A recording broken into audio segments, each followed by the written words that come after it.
इस लेक्चर में पढ़ेंगे केमिकल काइनेटिक्स। 12th क्लास की केमिस्ट्री में केमिकल काइनेटिक्स, फिजिकल केमिस्ट्री। ठीक है, देखिए लेक्चर में स्टार्ट कर रहे हैं 12th क्लास की फिजिकल केमिस्ट्री में केमिकल काइनेटिक्स। चलिए, तो देखिए चैप्टर का नाम है केमिकल काइनेटिक्स। अब हमने थर्मोडायनेमिक्स पढ़ लिया था 11th क्लास में और एक केमिकल इक्विलिब्रियम पढ़ लिया था। इनमें हमने क्या पढ़ा था? थर्मोडायनेमिक्स के अकॉर्डिंग क्या है, ये कह रहा है पॉसिबिलिटीज ऑफ द रिएक्शन।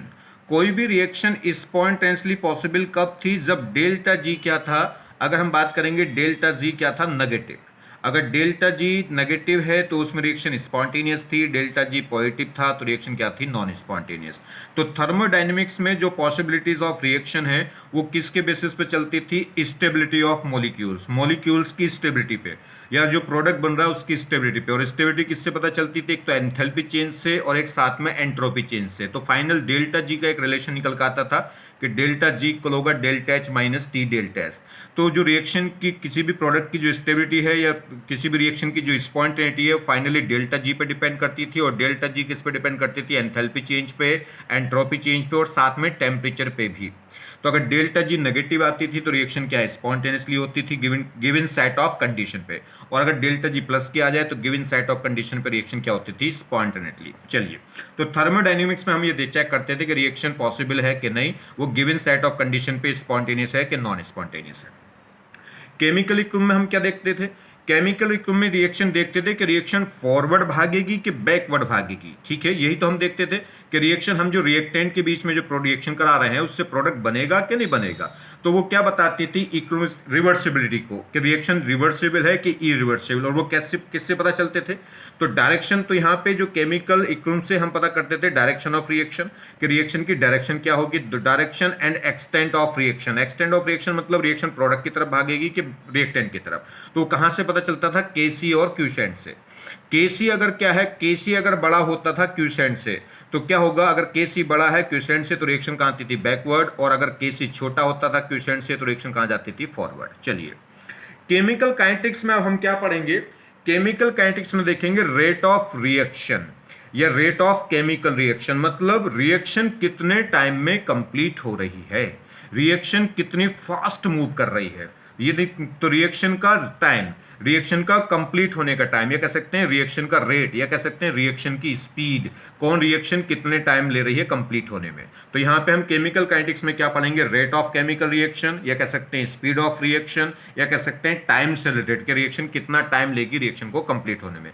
तो केमिकली काइनेटिक्स जो कंट्रोल्ड रिएक्शन होती है वो तो केमिकल काइनेटिक्स किसको देखेगी? केमिकल काइनेटिक्स तो रेट को बताएगी। जिस रिएक्शन में टाइम कम लगेगा उसका रेट फास्ट होगा, जिस रिएक्शन में टाइम ज्यादा लगेगा उसका रेट क्या होगा? स्लो। तो अगर हमें केमिकली काइनेटिक्स से कंट्रोल करनी है कोई रिएक्शन हो तो केमिकल काइनेटिक्स तो उस रिएक्शन को पसंद करेगी जिसमें टाइम कम लगेगा, जो फास्ट हो जाए। चलिए, तो स्टार्ट करते हैं। Chemical kinetics is the branch of the physical chemistry. Chemical kinetics is the branch of physical chemistry which deals with the study of rate of reaction, factor affecting rate of reaction and mechanism of reaction. तो chemical kinetics क्या है? Physical chemistry की वो branch है जिस branch में हम पढ़ेंगे किसके बारे में? एक तो रेट ऑफ रिएक्शन के बारे में, और दूसरा कौन कौन से फैक्टर हैं जो रिएक्शन के रेट को इफेक्ट करेंगे, और तीसरा रिएक्शन का मैकेनिज्म क्या है, मतलब रिएक्शन सिंगल स्टेप में कंप्लीट है, ये रिएक्शन दो स्टेप में कंप्लीट है, मतलब रिएक्शन सिंगल स्टेप में कंप्लीट है या मोर देन स्टेप में कंप्लीट है, और कौन सा स्टेप स्लो है, कौन सा स्टेप फास्ट है। क्लियर होगी बात? चलिए, अगर हम बात करें, देखिए अगर हम बात करें स्टेप बेसिस पे, तो स्टेप बेसिस पे रिएक्शन दो टाइप की होती हैं, एक सिंपल, एक होगी एलिमेंट्री रिएक्शन या बोलते हैं सिंपल रिएक्शन। एक एलिमेंट्री रिएक्शन या बोलते हैं सिंपल रिएक्शन, और दूसरी कॉम्प्लेक्स रिएक्शन या बोलते हैं कॉम्प्लिकेटेड रिएक्शन। अब इनमें डिफरेंस क्या है स्टेप बेसिस पे?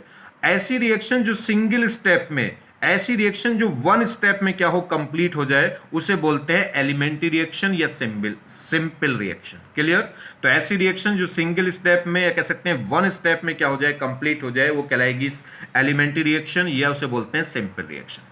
और ऐसी रिएक्शन जो मोर देन वन स्टेप में क्या हो, कंप्लीट, उसे बोलते हैं कॉम्प्लेक्स रिएक्शन या कॉम्प्लिकेटेड रिएक्शन। नेक्स्ट, अगर हम बात करें रेट के बेसिस पे, तो रेट के बेसिस पे रिएक्शन को तीन कैटेगरीज दी गई हैं, एक तो वेरी फास्ट रिएक्शन, एक वेरी स्लो रिएक्शन और एक मॉडरेट रिएक्शन। ठीक है, तो हम बात करें on the basis of rate reaction are of three types. First, very fast reaction. Very fast reaction क्या है?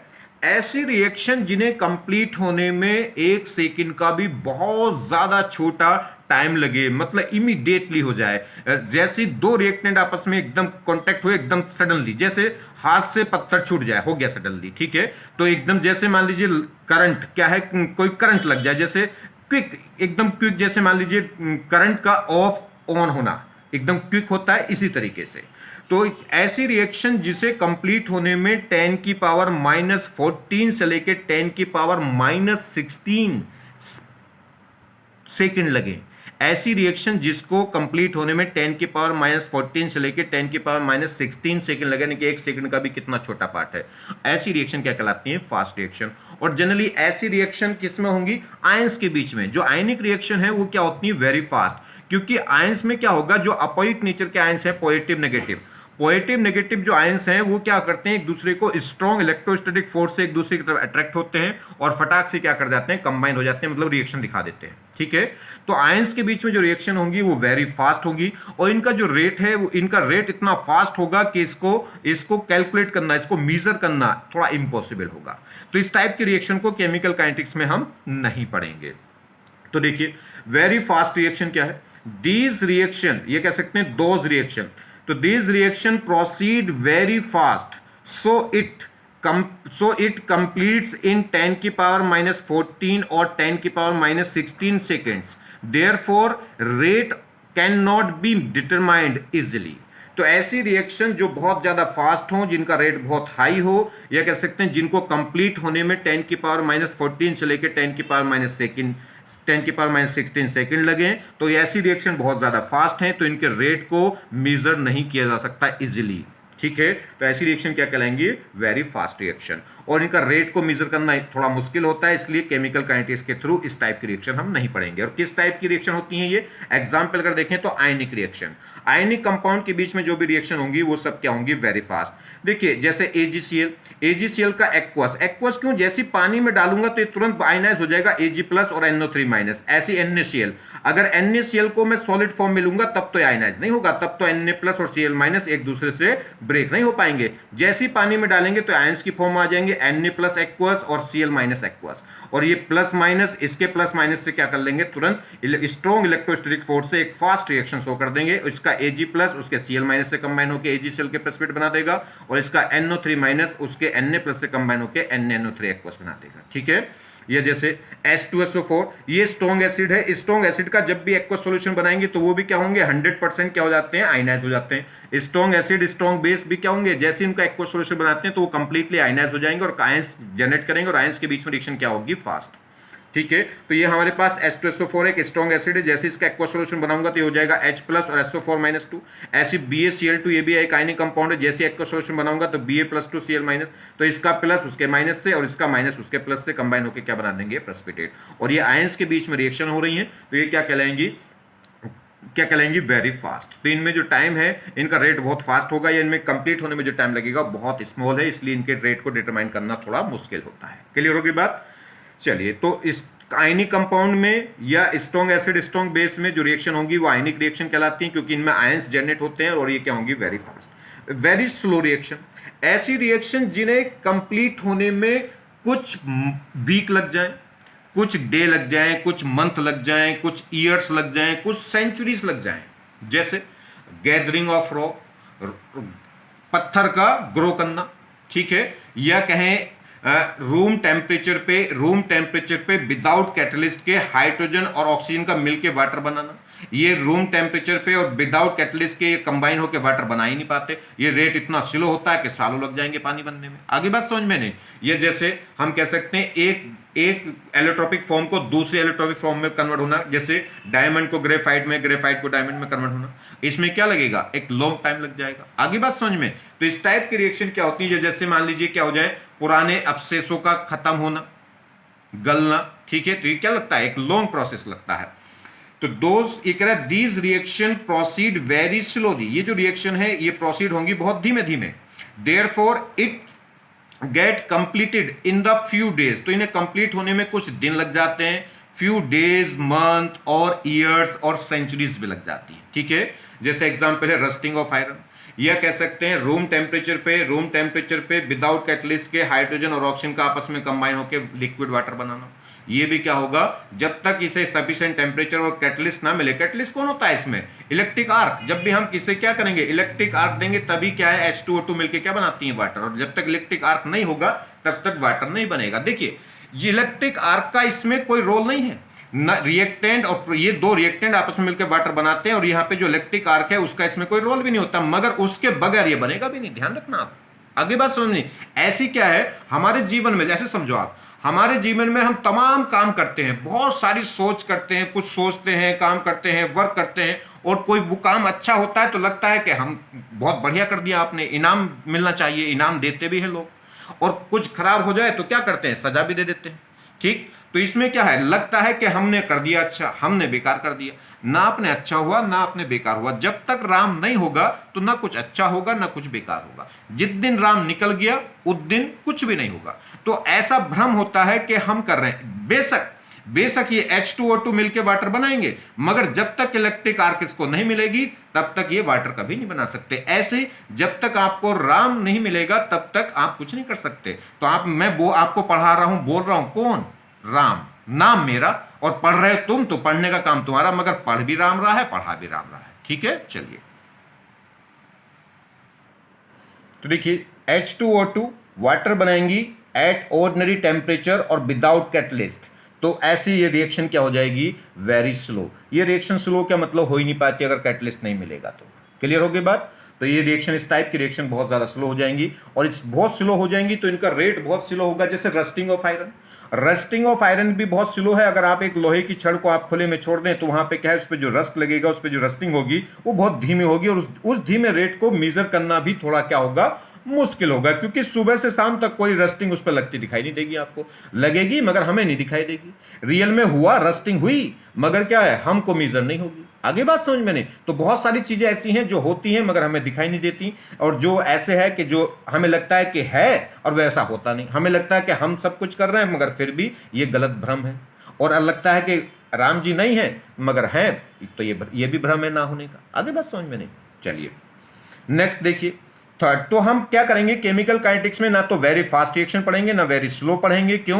क्योंकि इनके रेट को मेजर करना बहुत मुश्किल है। एक तो रिएक्शन एकदम क्विक हो गई, एक ऐसी होगी कि आगे हाथ पैर हिला के ही नहीं दे रही है। आगे बात समझ में नहीं। तो क्या हो गया, ऐसे लग रहा है जैसे किसी वृक्ष से क्या कर रहे हैं, बात कर रहे हैं, कि बात ही नहीं मान रहा। चलिए मॉडरेट रिएक्शन की बात करें तो वेरी फास्ट और very slow reaction chemical kinetics में हम नहीं पढ़ेंगे, क्योंकि उनके रेट को डिटरमाइन करना डिफिकल्ट होता है।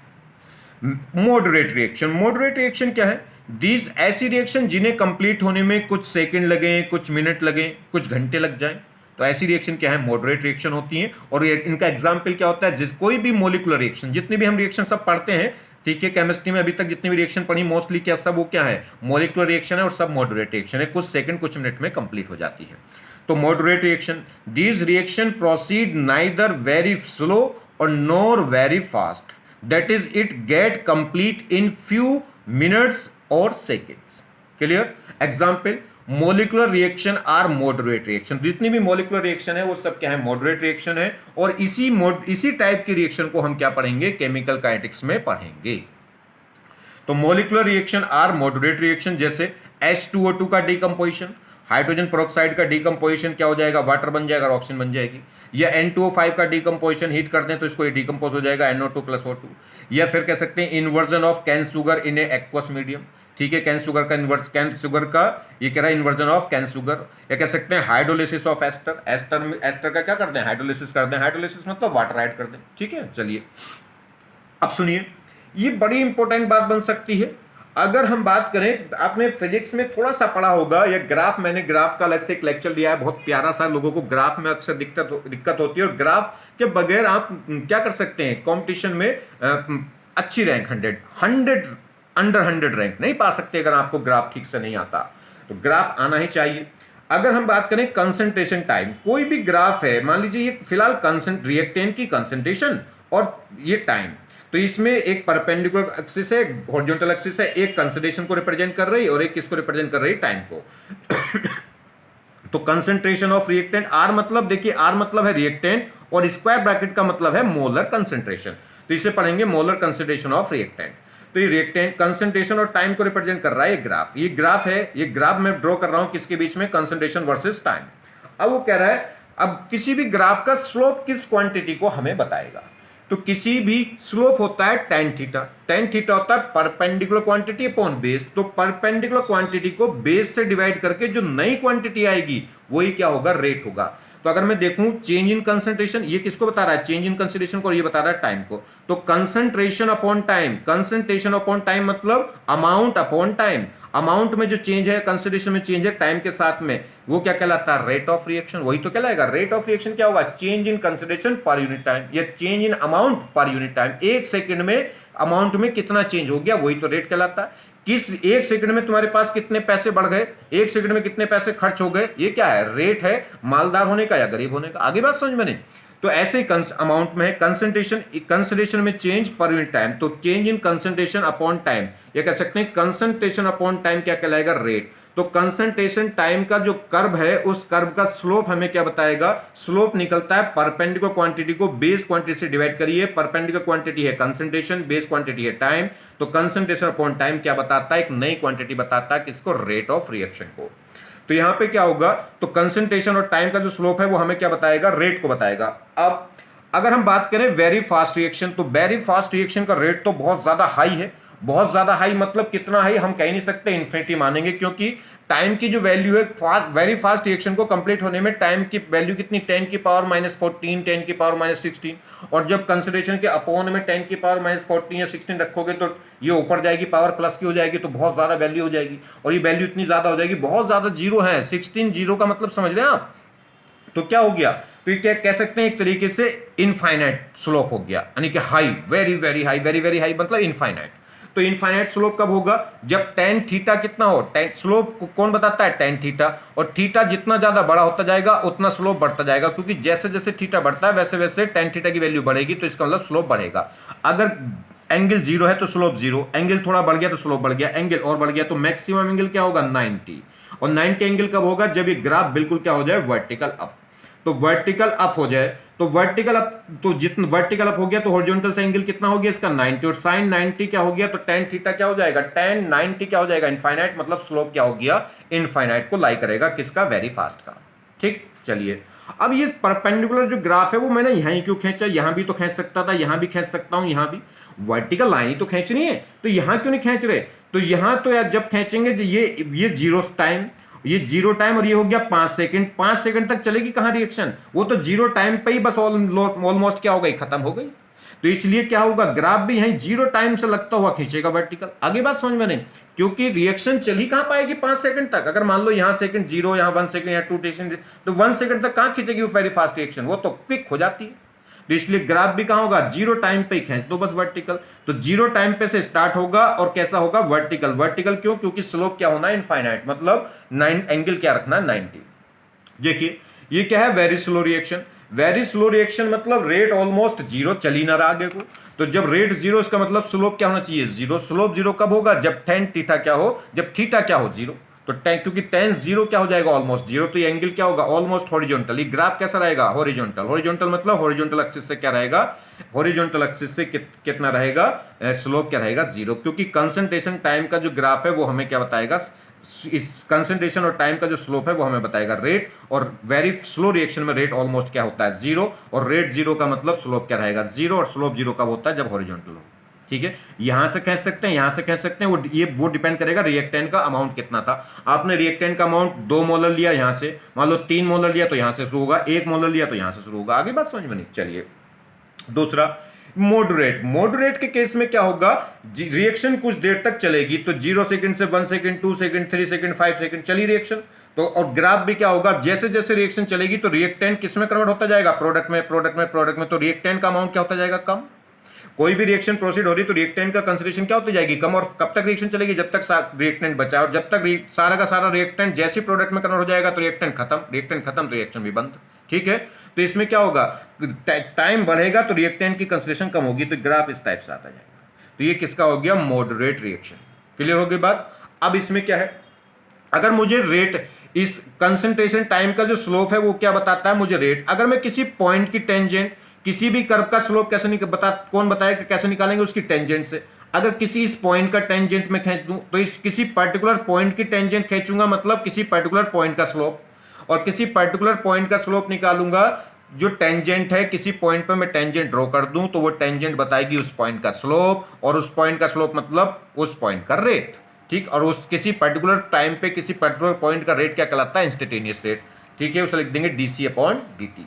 अगर हम क्या करें, किन्हीं दो पॉइंटों के बीच, एक दो पॉइंट मार्क करें, दो पॉइंटों के बीच एक लाइन ड्रॉ करूं, तो ग्राफ के किन्हीं दो पॉइंटों से पास होने वाली लाइन का अगर मैं स्लोप निकालूंगा तो वो क्या बताएगा, एक इंटरवल, दो पॉइंटों के बीच का स्लोप बताएगा, मतलब एक एवरेज। तो अगर दो पॉइंटों का स्लोप खींच रहे हैं, दो पॉइंटों के बीच की लाइन ड्रॉ करें, दो पॉइंटों के बीच में एक लाइन ड्रॉ कर दी, उसका स्लोप निकालूंगा तो वो आएगा एवरेज स्लोप, और एवरेज स्लोप मतलब एवरेज रेट। ठीक है, तो ध्यान रखिए, कंसंट्रेशन और टाइम का जो स्लोप है वो मुझे बताएगा रेट ऑफ रिएक्शन। किसी पर्टिकुलर पॉइंट का स्लोप निकालूंगा मतलब तो वो क्या कहलाएगा, इंस्टेंटेनियस रेट को बताएगा, और किन्हीं दो पॉइंटों के बीच की लाइन का स्लोप निकालूंगा तो वो क्या बताएगा मुझे, एवरेज रेट को, एवरेज स्लोप को। चलिए रेट ऑफ रिएक्शन की बात कर लें। तो रेट ऑफ रिएक्शन क्या होगा, रेट ऑफ रिएक्शन होगा change in amount per unit time. ठीक है, ये कह सकते हैं change in amount upon time taken in the process, उस प्रोसेस में कितना टाइम लगा। तो चेंज, ये कह सकते हैं change in amount per unit time, पर यूनिट टाइम या पर सेकेंड, इसीलिए तो रेट बोलते हैं। रेट डिफाइन क्यों कर रहे हैं, रेट शब्द क्यों बोल रहे हैं, रेट, जब भी रेट वर्ड आ जाए तो रेट का मतलब एक सेकेंड का चेंज, एक सेकंड में जो चेंज हुआ वो रेट है। आपकी लेंथ में, आपकी लेंथ बढ़ गई, अगर तो आपसे पूछ ले कि एक सेकंड में कितनी लेंथ बढ़ी, वही क्या है, आपकी लेंथ बढ़ने का रेट है। या आपसे पहले कि आपकी जो हाइट है वो किस रेट से बढ़ रही है, तो इसका मतलब क्या पूछ रहा है वो आदमी, वो ये पूछ रहा है बता एक सेकंड में तेरी कितनी लेंथ बढ़ गई। आगे बात समझ में नहीं, या हर सेकंड में आपकी हाइट कितनी इंक्रीज हो रही है। तो रेट का मतलब होता है पर यूनिट टाइम, एक सेकंड में जो चेंज हुआ उसे बोलते हैं रेट। तो रेट ऑफ रिएक्शन क्या होगा, change in amount per unit time, या change in amount upon delta T, या टाइम टेकन, डेल्टा टी मतलब टाइम टेकन। तो रेट ऑफ रिएक्शन क्या होगा, change in amount of reactant या प्रोडक्ट, रिएक्टेंट का अमाउंट घटेगा, प्रोडक्ट का अमाउंट बढ़ेगा, मगर बेशक दोनों में चेंज होगा। इससे मतलब नहीं है कि किसका घट रहा है किसका बढ़ रहा है। तो change in amount of reactant या product divided by time taken for that change, इस चेंज होने में जो टाइम लगा उससे क्या करेंगे, डिवाइड। तो total change in amount, total change in amount of reactant और या product divided by time taken for that change. चलिए अब वो अलग बात है कि हम जो क्या करेंगे, यहाँ पे जो केमिस्ट्री में लेंगे, अगर कोई लिक्विड सॉल्यूशन ले रहे हैं तो लिक्विड सॉल्यूशन का जो जनरली चेंज मानते हैं वो किससे नापते हैं, वेट से नहीं नापते कि कितने केजी घट गया, कितने केजी बढ़ गया, किससे नापते हैं, कंसंट्रेशन से। तो यहाँ केमिस्ट्री में क्या, केमिकल्स में अगर हम क्या करेंगे, कोई लिक्विड सॉल्यूशन हम ले रहे हैं तो उसमें लिक्विड स्टेट में हम ले रहे हैं तो उसका जो अमाउंट है वो अमाउंट में जो चेंज मेजर करते हैं वो किस में मेजर करते हैं, मोलर कंसंट्रेशन में जनरली। अगर गैसियस फेस में हो तो किस में चेंज करते हैं, प्रेशर में जो चेंज हो गया, प्रेशर के चेंज से निकालते हैं अमाउंट में चेंज। ठीक है, तो जनरली जो अमाउंट का चेंज है, अगर वो कोई एक्वस फेस में है तो जनरली निकालेंगे कंसंट्रेशन चेंज, कंसंट्रेशन का चेंज निकालेंगे, उससे अमाउंट ऑफ चेंज निकालते हैं। तो amount of change generally major करते हैं चेंज इन कंसंट्रेशन में, और अगर गैसियस स्टेट है तो चेंज इन प्रेशर से। तो नोट पॉइंट क्या है, जनरली अमाउंट ऑफ रिएक्टेंट और या product is taken as molar concentration. तो यहां पे जो जनरली अमाउंट को जो चेंज है वो किस में लेते हैं, मोलर कंसंट्रेशन की फॉर्म में। तो रेट ऑफ रिएक्शन क्या होगा, change in concentration upon time taken. तो यूनिट क्या हो जाएगी जी, रेट की, रेट की यूनिट, कंसंट्रेशन की यूनिट क्या होगी, मोलर। देखिए सी मतलब कंसंट्रेशन, या स्क्वायर ब्रैकेट का मतलब भी क्या होता है, कंसंट्रेशन, और डेल्टा का मतलब है चेंज।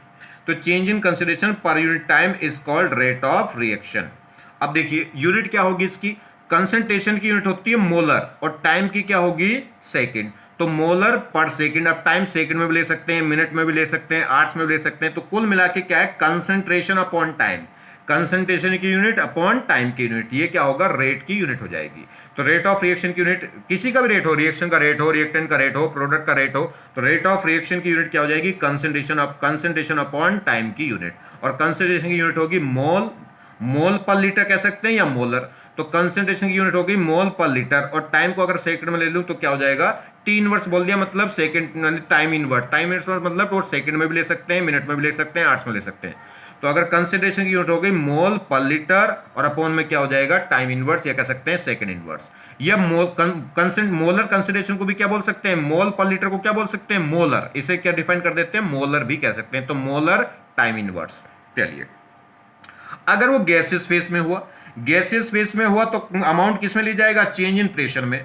तो रेट ऑफ रिएक्शन क्या होगा, change in pressure upon time taken, और प्रेशर की यूनिट क्या हो जाएगी, तो इसकी अगर हम बात करें, इसकी अगर हम यूनिट की बात करें तो वो क्या हो जाएगा, प्रेशर की यूनिट अपॉन टाइम की यूनिट। अब प्रेशर को एटीएम में ले सकते हैं, टॉर में ले सकते हैं, एमएमएचजी में ले सकते हैं। तो जनरली अगर मैं एटीएम में ले लूं तो एटीएम पर सेकंड इनवर्स। क्लियर होगी बात। अगर मैं ऐसा यूनिट ले लूं तो टाइम की ऐसा यूनिट होगी सेकंड, प्रेशर की यूनिट हो जाएगी एटीएम।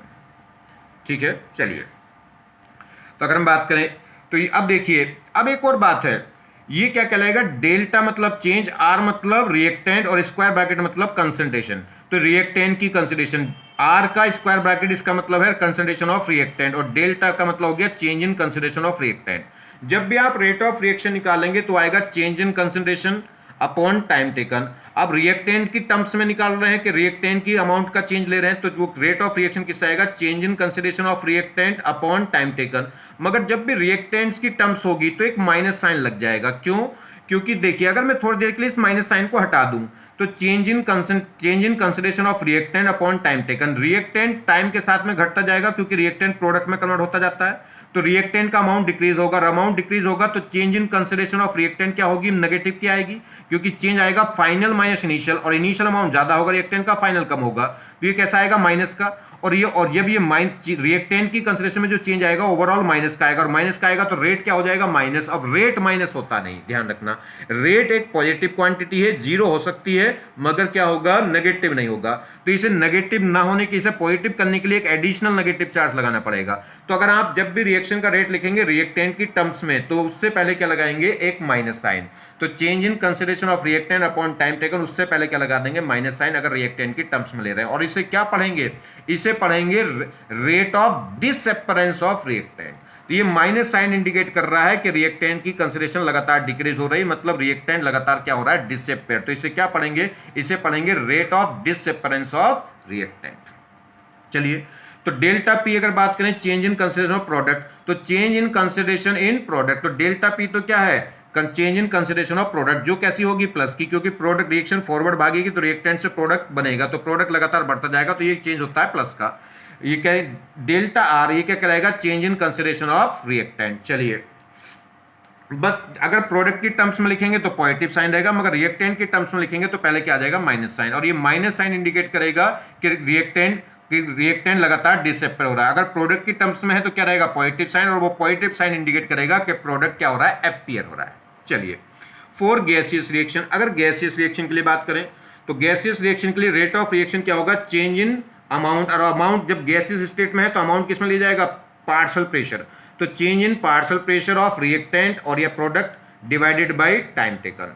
तो रेट ऑफ रिएक्शन क्या आएगा, डीपी अपॉन डी पी, यहां प्रोडक्ट नहीं है, प्रेशर है, delta P upon delta T, change in pressure upon time taken, plus minus sign, क्यों, अगर प्रोडक्ट का चेंज इन प्रेशर है, प्रेशर में चेंज अगर प्रोडक्ट के है तो प्लस, और रिएक्टेंट के प्रेशर में चेंज ले रहे हैं तो माइनस, क्योंकि रिएक्टेंट का घटेगा और प्रोडक्ट का बढ़ेगा। और यूनिट क्या हो जाएगी, अगर इसकी रेट की देखें तो प्रेशर की यूनिट अपॉन टाइम की यूनिट, तो एटीएम टाइम इनवर्स, या एटीएम सेकेंड इनवर्स, या ATM minute inverse. Clear. Next, relation between DP upon D and DC upon D, मतलब कंसंट्रेशन टाइम में जो कंसंट्रेशन टाइम की यूनिट में रेट और प्रेशर टाइम की यूनिट में जो रेट है, इनमें आपस में रिलेशन क्या है।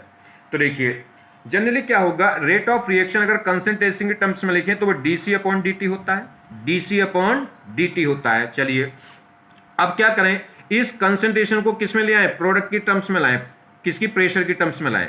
इस कंसंट्रेशन को प्रेशर की टर्म्स में कैसे लाएंगे, तो PBG equal to NRT, gas equation लगा देंगे, gas equation PBG equal to NRT. अब अगर हम क्या करें, पी को यहां ले जाएं, वॉल्यूम को यहां ले जाएं, तो मोल्स अपॉन वॉल्यूम, अगर मैं वॉल्यूम को यहां ले जाऊं तो मोल्स अपॉन वॉल्यूम क्या होता है, कंसंट्रेशन, और आरटी को मैं इधर ले आऊं तो पी अपॉन आरटी, तो ये आरटी तो मैंने इधर ले गया, पी अपॉन आरटी, और वी को यहां ले गया, तो मोल्स अपॉन वॉल्यूम क्या होता है, कंसंट्रेशन। तो सी की जगह मैं क्या रख सकता हूं, पी अपॉन आरटी, या सी की जगह रख सकता हूं मोल्स अपॉन वॉल्यूम। चलिए, तो मैं सी की जगह क्या रख दिया, P अपॉन आर टी रख दिया।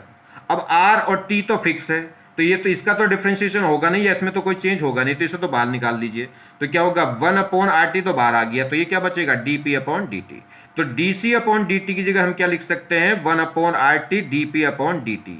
मतलब समझो क्या है, अगर ये इतना होता dp upon dt, rate of reaction equal होता delta p upon delta t, तो इसकी यूनिट क्या होती प्रेशर अपॉन टाइम। और अगर साथ में इसके साथ में मल्टीप्लाई हो गया 1 अपॉन आर टी, तो अब ये पूरा क्या है, ये इस पूरे की यूनिट क्या होगी मोल, मतलब इस पूरे की यूनिट होगी ये कंसंट्रेशन अपॉन टाइम। तो इसकी पूरे की यूनिट होगी कंसंट्रेशन अपॉन टाइम, ये कह सकते हैं मोल litre inverse second inverse, second inverse का हो या टाइम इनवर्स का हो।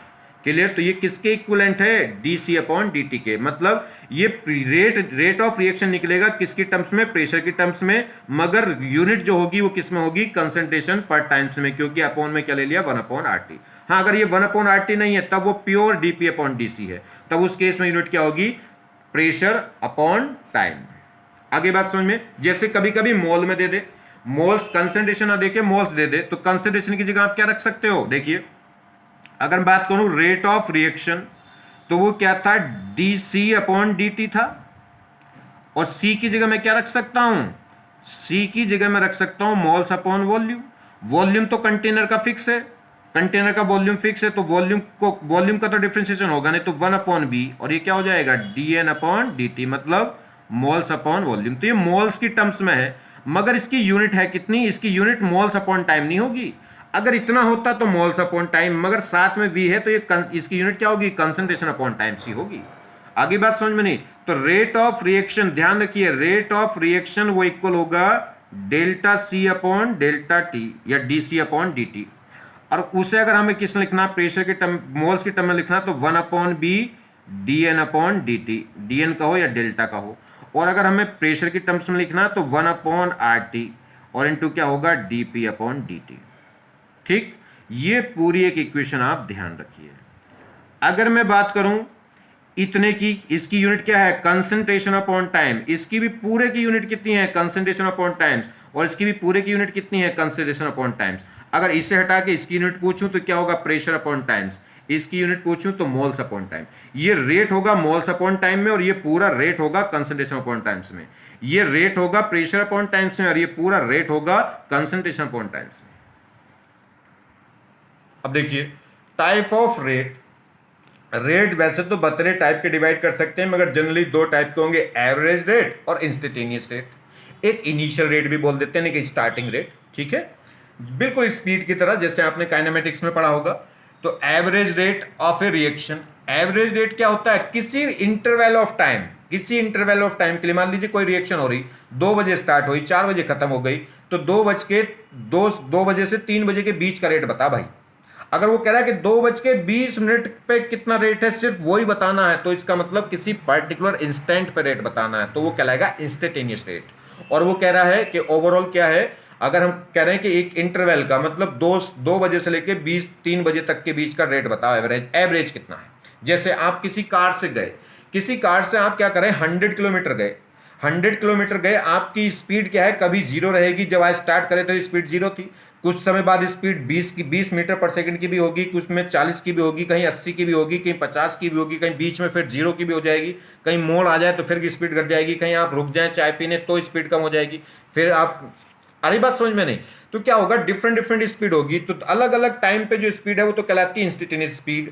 ऐसे अगर ओवरऑल कहें, आप क्या है 2 बजे चले और ओवरऑल क्या हो गए आप 4 बजे पहुंच गए, कितनी डिस्टेंस चली आपने 100 किलोमीटर, तो ओवरऑल एवरेज स्पीड निकल के कितनी आएगी, तो total distance upon total time, 100 kilometre चले और कितनी टाइम में 2 घंटे में, तो ओवरऑल एवरेज स्पीड निकल के आ जाएगी 50 किलोमीटर पर आवर्स।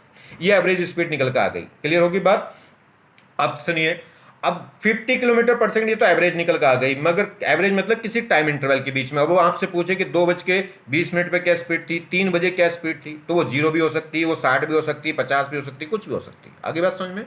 तो किसी पर्टिकुलर इंस्टेंट ऑफ टाइम के लिए जो रेट होता है वो कहलाएगा इंस्टेंटेनियस, और किसी इंटरवल ऑफ टाइम के लिए डिफाइन करेंगे तो वो एवरेज, और इनिशियल टाइम पे पूछेंगे तो वो इनिशियल रेट।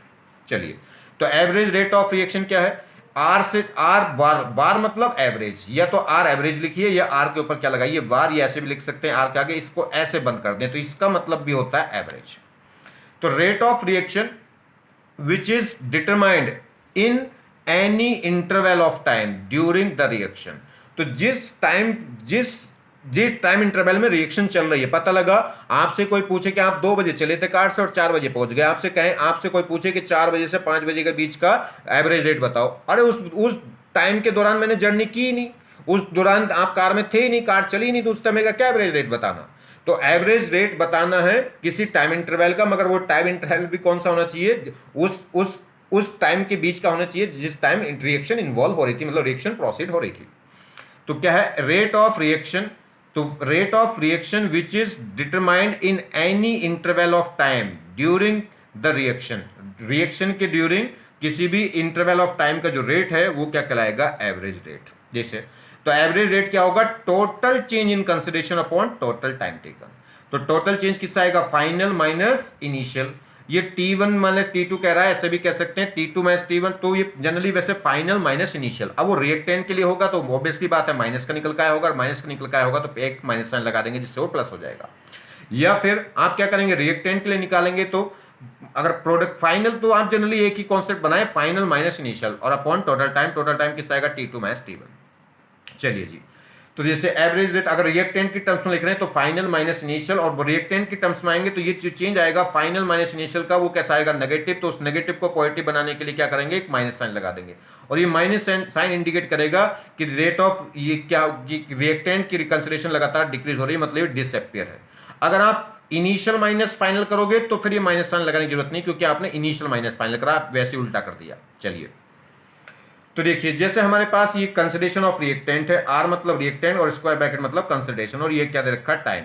तो क्या होगा, ये ग्राफ हमारे पास चला, जैसे जैसे टाइम बढ़ेगा वैसे वैसे रिएक्टेंट की कंसिडरेशन कम होती चली जाएगी, ठीक। तो इन दो, तो कंसंट्रेशन और टाइम का जो स्लोप है वो हमें क्या बताता है, रेट ऑफ रिएक्शन बताएगा। अभी मैंने देखा किसी भी कर्व का स्लोप हमें क्या बताता है, तो परपेंडिकुलर क्वांटिटी को बेस क्वांटिटी से डिवाइड कर दो तो उससे स्लोप निकल के आएगा, और एक नई क्वांटिटी निकल के आएगी, वो जो क्वांटिटी निकल के आएगी उसी क्या बताता है, स्लोप उसी क्वांटिटी को बताता है। तो कंसंट्रेशन अपॉन टाइम क्या आएगा, रेट ऑफ रिएक्शन। तो कंसंट्रेशन और टाइम का जो स्लोप है वो रेट ऑफ रिएक्शन को बता रहा है, और रेट ऑफ रिएक्शन को बता रहा है। तो देखिए अगर मैं क्या करूं, ये मेरे पास कर्व था रिएक्टेंट की कंसंट्रेशन का टाइम के साथ में, अब इस पे 2 पॉइंट मैंने मार्क करे, मतलब T1, जब T1 टाइम था तो कंसंट्रेशन कितनी थी, R1, और जब टाइम T2 है तो कंसंट्रेशन कितनी हो गई, R2। तो इन दोनों पॉइंटों के बीच को ज्वाइन करने वाली एक लाइन ड्रॉ करिए, और इस लाइन का जो स्लोप होगा, स्लोप मतलब tan थीटा, इस लाइन का जो स्लोप होगा वही क्या होगा, रेट ऑफ रिएक्शन होगा। आगे बात समझ में। तो इसका जो स्लोप होगा वही क्या कहलाएगा, रेट, और वो कैसे स्लोप कहलाएगा, एवरेज रेट, इस T1 T2 के बीच का जो एवरेज रेट है। तो एवरेज रेट किससे आएगा, tan थीटा से, और थीटा वो कितना होगा, इस थीटा किसका, थीटा मतलब उन दोनों पॉइंटों को ज्वाइन करने वाली जो लाइन है उसका थीटा किससे, एक्स हॉरिजॉन्टल एक्सिस से, फॉर दिस टाइम इंटरवल। चलिए जी, तो इंस्टेंटेनियस रेट ऑफ रिएक्शन। अब instantaneous rate of reaction, R instantaneous, वो क्या होगा, rate of reaction which is determined at a particular instant during the reaction. Reaction के during किसी पर्टिकुलर इंस्टेंट ऑफ टाइम पे हम क्या निकालें, रेट निकालें रिएक्शन का, तो वो क्या कहलाता है, इंस्टेंटेनियस रेट। तो rate of reaction which is determined, reaction का वो रेट जो डिटरमाइन किया जाता है एट ए पर्टिकुलर इंस्टेंट, किसी पर्टिकुलर इंस्टेंट पे during the reaction. It is independent, ये कह रहा है it is determined by the slope of the concentration versus time graph at that particular instant. मतलब जैसे ये कंसंट्रेशन और टाइम का ग्राफ है, कंसंट्रेशन टाइम के साथ में क्या होती जा रही है, डिक्रीज होती जा रही है रिएक्टेंट की। तो किसी इस टाइम पे मुझे निकालना है, इस टाइम पर मतलब इस टाइम पे जो ग्राफ जिसको कट करेगा उस पर्टिकुलर पॉइंट का स्लोप, इस पर्टिकुलर पॉइंट का स्लोप कैसे निकलेगा, इस पॉइंट की टेंजेंट आप ड्रॉ कर दें, इस पॉइंट की जो टेंजेंट का स्लोप होगा वही क्या होगा, इस पॉइंट का इंस्टेंटेनियस स्लोप। और इंस्टेंटेनियस स्लोप मतलब इंस्टेंटेनियस रेट, क्योंकि स्लोप किसको बता रहा है, रेट को। अब इंस्टेंटेनियस स्लोप है तो क्या बताएगा, इंस्टेंटेनियस रेट। एवरेज स्लोप है तो क्या बताएगा, एवरेज रेट। मतलब किसी पॉइंट का स्लोप है तो क्या बताएगा, इंस्टेंटेनियस रेट, और किन्हीं दो पॉइंटों को ज्वाइन करने वाली लाइन का स्लोप है तो क्या बताएगा, एवरेज रेट। ठीक है, तो इसे जनरली कैसे लिखेंगे, तो चेंज किससे आएगा, अगर इंस्टेंटेनियस रेट होगा तो वो क्या होगा, fine change in consideration upon time taken, मगर टाइम में जो चेंज होगा वो जीरो को टेंस करेगा, तो लिमिट रखेंगे, लिमिट टी टेंस करेगा जीरो को, तो ये क्या होगा, बहुत छोटा चेंज। और बहुत छोटे चेंज को क्या लिख देते हैं, dt। तो ये क्या हो जाएगा, अगर ये टाइम गैप बहुत छोटा है तो कंसंट्रेशन चेंज भी बहुत छोटा होगा, तो ये क्या होगा, dr/dt। तो इंस्टेंटेनियस रेट को कैसे लिख देंगे, एवरेज रेट को लिख देंगे delta C upon delta T, और इंस्टेंटेनियस को लिख देंगे dc/dt या dr/dt। हाँ, रिएक्टेंट की टर्म्स में तो पहले लग जाएगा minus sign, minus sign indicate करेगा कि रिएक्टेंट घट रहा है, और प्रोडक्ट की टर्म्स में होगा तो प्लस साइन। चलिए देखिए जी, relation between rate of disappearance और रेट ऑफ अपरेंस और रेट ऑफ रिएक्शन। रिलेशन बताना, rate of disappearance, rate of appearance, rate of reaction. अब ये क्या बोला है जी, पहली बात तो ये सुनिए, किसी भी रिएक्शन में रिएक्टेंट होगा, प्रोडक्ट होगा और एक रिएक्शन होगी। रिएक्टेंट के घटने का रेट, रिएक्टेंट क्योंकि घटेगा लगातार कंसंट्रेशन डिक्रीज होगी तो उसे बोलेंगे rate of disappearance of reactant. Product increase होगा तो उसे क्या बोलेंगे, प्रोडक्ट की कंसंट्रेशन बढ़ रही है तो उसे बोलेंगे rate of appearance of product, और रिएक्शन का जो रेट है वो कहलाएगा रेट ऑफ रिएक्शन। अब एक बात ध्यान से सुनिए, किस रिएक्शन में दो चीजें हो गई, रिएक्टेंट और प्रोडक्ट। रिएक्टेंट घटने का एक रेट है, प्रोडक्ट के बनने का एक रेट है, और रिएक्शन, पूरी रिएक्शन का जो रेट है वो अलग बात है। तो तीन बातें हो गई, रिएक्टेंट के घटने का रेट एक बात, प्रोडक्ट के बनने का रेट अलग एक बात, और पूरी ओवरऑल रिएक्शन का रेट ये अलग बात है। तो ध्यान रखिए, तो rate of disappearance of reactant, rate of appearance of product और रेट ऑफ रिएक्शन, ये तीनों अलग अलग बातें होती हैं, यानी कि तीनों सेम नहीं होते। तीनों सेम हो भी सकते हैं और नहीं भी, वो डिपेंड करेगा।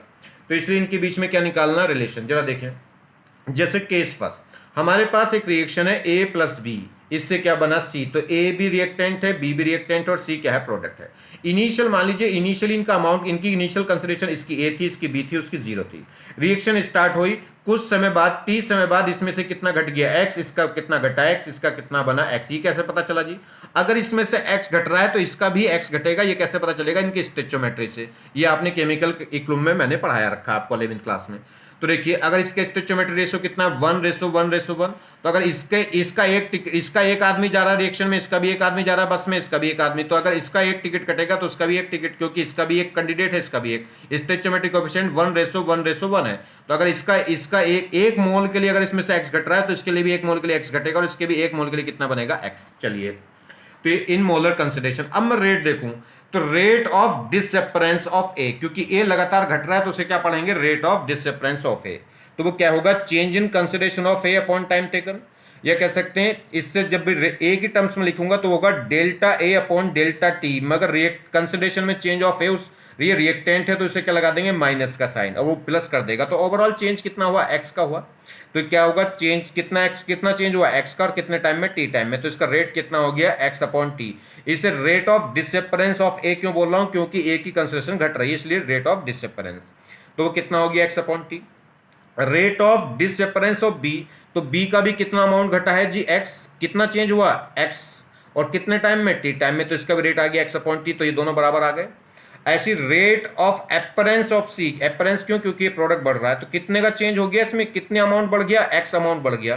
कितने टाइम में, टी टाइम में। ये भी एक्स अपॉन टी। तो जो ए के घटने का रेट है वही बी के घटने का रेट है, और वही सी के बनने का रेट है। तो rate of disappearance of A, rate of disappearance of B और rate of appearance of C, तीनों क्या है, इक्वल है। क्यों है तीनों इक्वल, क्योंकि तीनों का स्टोइचियोमेट्री क्या है, सेम है। इसके स्टोइचियोमेट्री 1, इसका 1, इसका 1, अगर इसमें से x घटेगा तो इसका भी x घट जाएगा, उसका भी x बन जाएगा। तो इन तीनों के स्टोइचियोमेट्री सेम थे, तो इसलिए इनके तीनों के रेट क्या है, सेम है। वो अलग बात है कि ये डिसअपरेंस है, डिसअपरेंस और वो अपरेंस है। और रिएक्शन का रेट क्या होगा, इन तीनों के रेट को इक्वल करूं तो इन तीनों के रेट को इक्वल करने की जरूरत नहीं, ऑलरेडी इक्वल है। और तीनों का जो इक्वल रेट होता है वही क्या होता है, रिएक्शन का रेट होता है।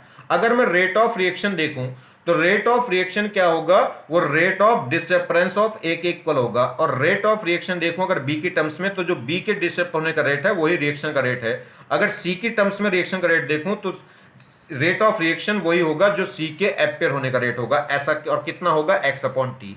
ऐसा कैसे पता चला जी मुझे, तो समझिए, किसी भी सब्सटेंस के वन स्टोइचियोमेट्री के लिए जो रेट है, किसी भी सब्सटेंस के वन स्टोइचियोमेट्रिकली जो रेट है वही रिएक्शन का रेट होगा।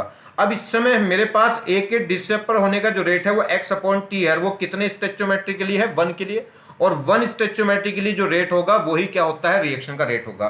तो इस समय जो रेट ऑफ डिसेपरेंस ऑफ ए है वही रिएक्शन का रेट है क्योंकि इसका स्टोइचियोमेट्री वन है। बी के डिसेपर होने का जो रेट है वही रिएक्शन का रेट है क्योंकि इसका स्टोइचियोमेट्री वन है, और सी के एपेयर होने का जो रेट है वही क्या है, रिएक्शन का रेट है क्योंकि इसका स्टोइचियोमेट्री कितना है, वन है।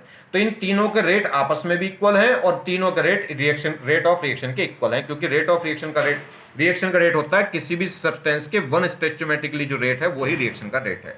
तो इन सबके स्टोइचियोमेट्री इक्वल भी है और वन भी है। 2 2 2 होते तो इन तीनों का रेट तो इक्वल होता, मगर तीनों का रेट रिएक्शन का रेट के इक्वल नहीं होता क्योंकि स्टोइचियोमेट्री कितना होता है, 2। फिर रिएक्शन का रेट इनके स्टोइचियोमेट्री के क्या होता है, हाफ के इक्वल होता। समझिए जैसे अगला केस देखो, इसमें a प्लस बी से बना c। अब इसमें स्टोइचियोमेट्री 1, इसमें स्टोइचियोमेट्री 3, इसमें कितना है 2। अगर इसमें इसका इनिशियल अमाउंट a, इसका b, इसका 0, इसमें से अगर t समय बाद इसमें से कितना घटा x। अगर 1 स्टोइचियोमेट्रिकली कितना घटा x, इससे नहीं घटता, यहां से स्टोइचियोमेट्री 1 के लिए अगर कितना घटा x तो 3 के लिए कितना घटेगा 3x। मतलब इसके घर से अगर टूर पे इसके घर से एक बच्चा जा रहा है तो इनके घर से कितने जा रहे हैं, 3 बच्चे। तो अगर इन्हें 5,000 देने पड़े तो इन्हें 15,000 देने पड़ेंगे। आगे बात समझ में नहीं? तो अगर वन स्टोइचियोमेट्रिक कह सकते हैं ए एलिमेंट का एक एटम है और बी एलिमेंट के कितने एटम जा रहे हैं टूर पे, 3।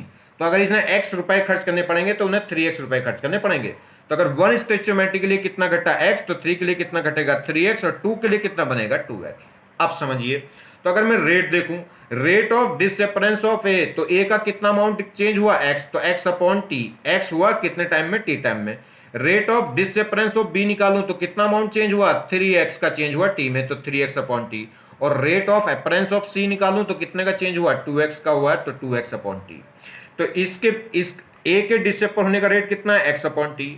बी के डिसेपर होने का रेट कितना है, 3x अपॉन टी। और सी के एपेयर होने का रेट कितना है, 2x अपॉन टी। अब तीनों का रेट डिफरेंट है क्योंकि तीनों के स्टोइचियोमेट्री डिफरेंट है। अब मैं कहूं रिएक्शन का रेट कितना होगा, रिएक्शन का रेट इसके इक्वल होगा, इसके इक्वल होगा या इसके, तो वन स्टोइचियोमेट्रिकली जो रेट होगा वो रिएक्शन का रेट होगा। तो ए का जो रेट होगा वही रिएक्शन का रेट होगा क्योंकि इसका स्टोइचियोमेट्री 1 है। तो ए का रेट है x अपॉन टी और रिएक्शन का रेट भी x अपॉन टी होगा।